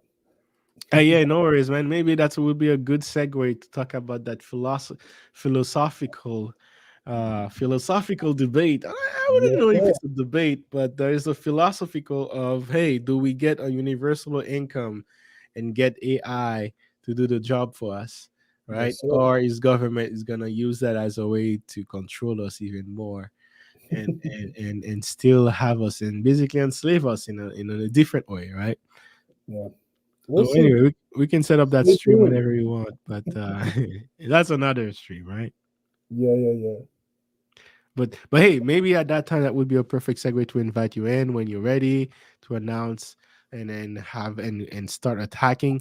But we'll keep our eyes on you, my friend, because I'm definitely interested in that helium project in Africa. Me also, and then yes, the peer to peer I'm more interested to work with you on the peer-to-peer project because I I kind of like we can discuss on how far we can push this. You say that Yes. you need innovators. One of my strengths is the ability to innovate, come up with interesting ideas, and if I have someone that can build them, because that's literally my only problem since my 29 years old. I Mhm. come up with tons and tons of ideas. Each of them, I estimate they would be at least $1 million worth, but it's always hard to find the people to help you build. So, hey, if you're looking for ideas for people to generate ideas for you, or ways to target the market, ways to approach a market with different innovative products, that's what I do, man. That's what I do. I have a gift on that. Wonderful, wonderful, and I can't wait to talk to you about it. Yeah, I'll share it. Still on the back end. I'll close the stream. We'll talk briefly about something I have in mind very Sure quickly. thing, sure thing. Yeah. But that's wrapping up the stream, guys. Thank you for your time. Great information. Thank you, J Bones. Thank you, Sharif. So I'll close the stream. Give me a second. So hopefully, guys, you took some notes. I learned a lot. I didn't know about the business aspect of the mining rigs, and that calculator right here, guys, that he shared earlier. It's a very interesting way to help you do those calculations if you wanted to do in mining. But I definitely like, just like Natasha was mentioning, I really like that approach of low energy, low effort, and still get some good returns. And it seems that Helium is that project right here. Earlier this year, if you notice, the price of Helium skyrocketed, and I think it was on 100x. I know a couple people who made some good money on Helium, and I think it's just the beginning because of the use case. Helium might be on the top 10 at some point, right? So you never know. But hey, do your research and invest what you're willing to do. And one clean way that you can help the network and still earn money is by mining. And that's where mining comes interesting. And yes, guys, if you are interested more in what he was talking about, the peer-to-peer project, the deploying Helium in Africa projects, follow his website, follow his socials on LinkedIn, and stay alert. I'll definitely keep an eye on it, and we'll invite him on the podcast for more. With that said, guys, thank you for your time, and we'll stay connected on the next stream. Boss, yeah. JC, bring that fire. Mentally taking you higher. Get the cash flow that you desire. Building that wealth, I should call you sire. You about to run it, I know it. We steady growing, this is the moment. You gotta subscribe, cause you don't wanna miss it. Wealth engineering, it's time to get it. Wealth engineering, stacking and stacking it up. It's time to generate wealth, till you living like Scrooge McDuck. Hey, wealth engineering, it's time to show you the game. Till you living like Richie Rich, till you ballin' like Bruce Wayne. Hey.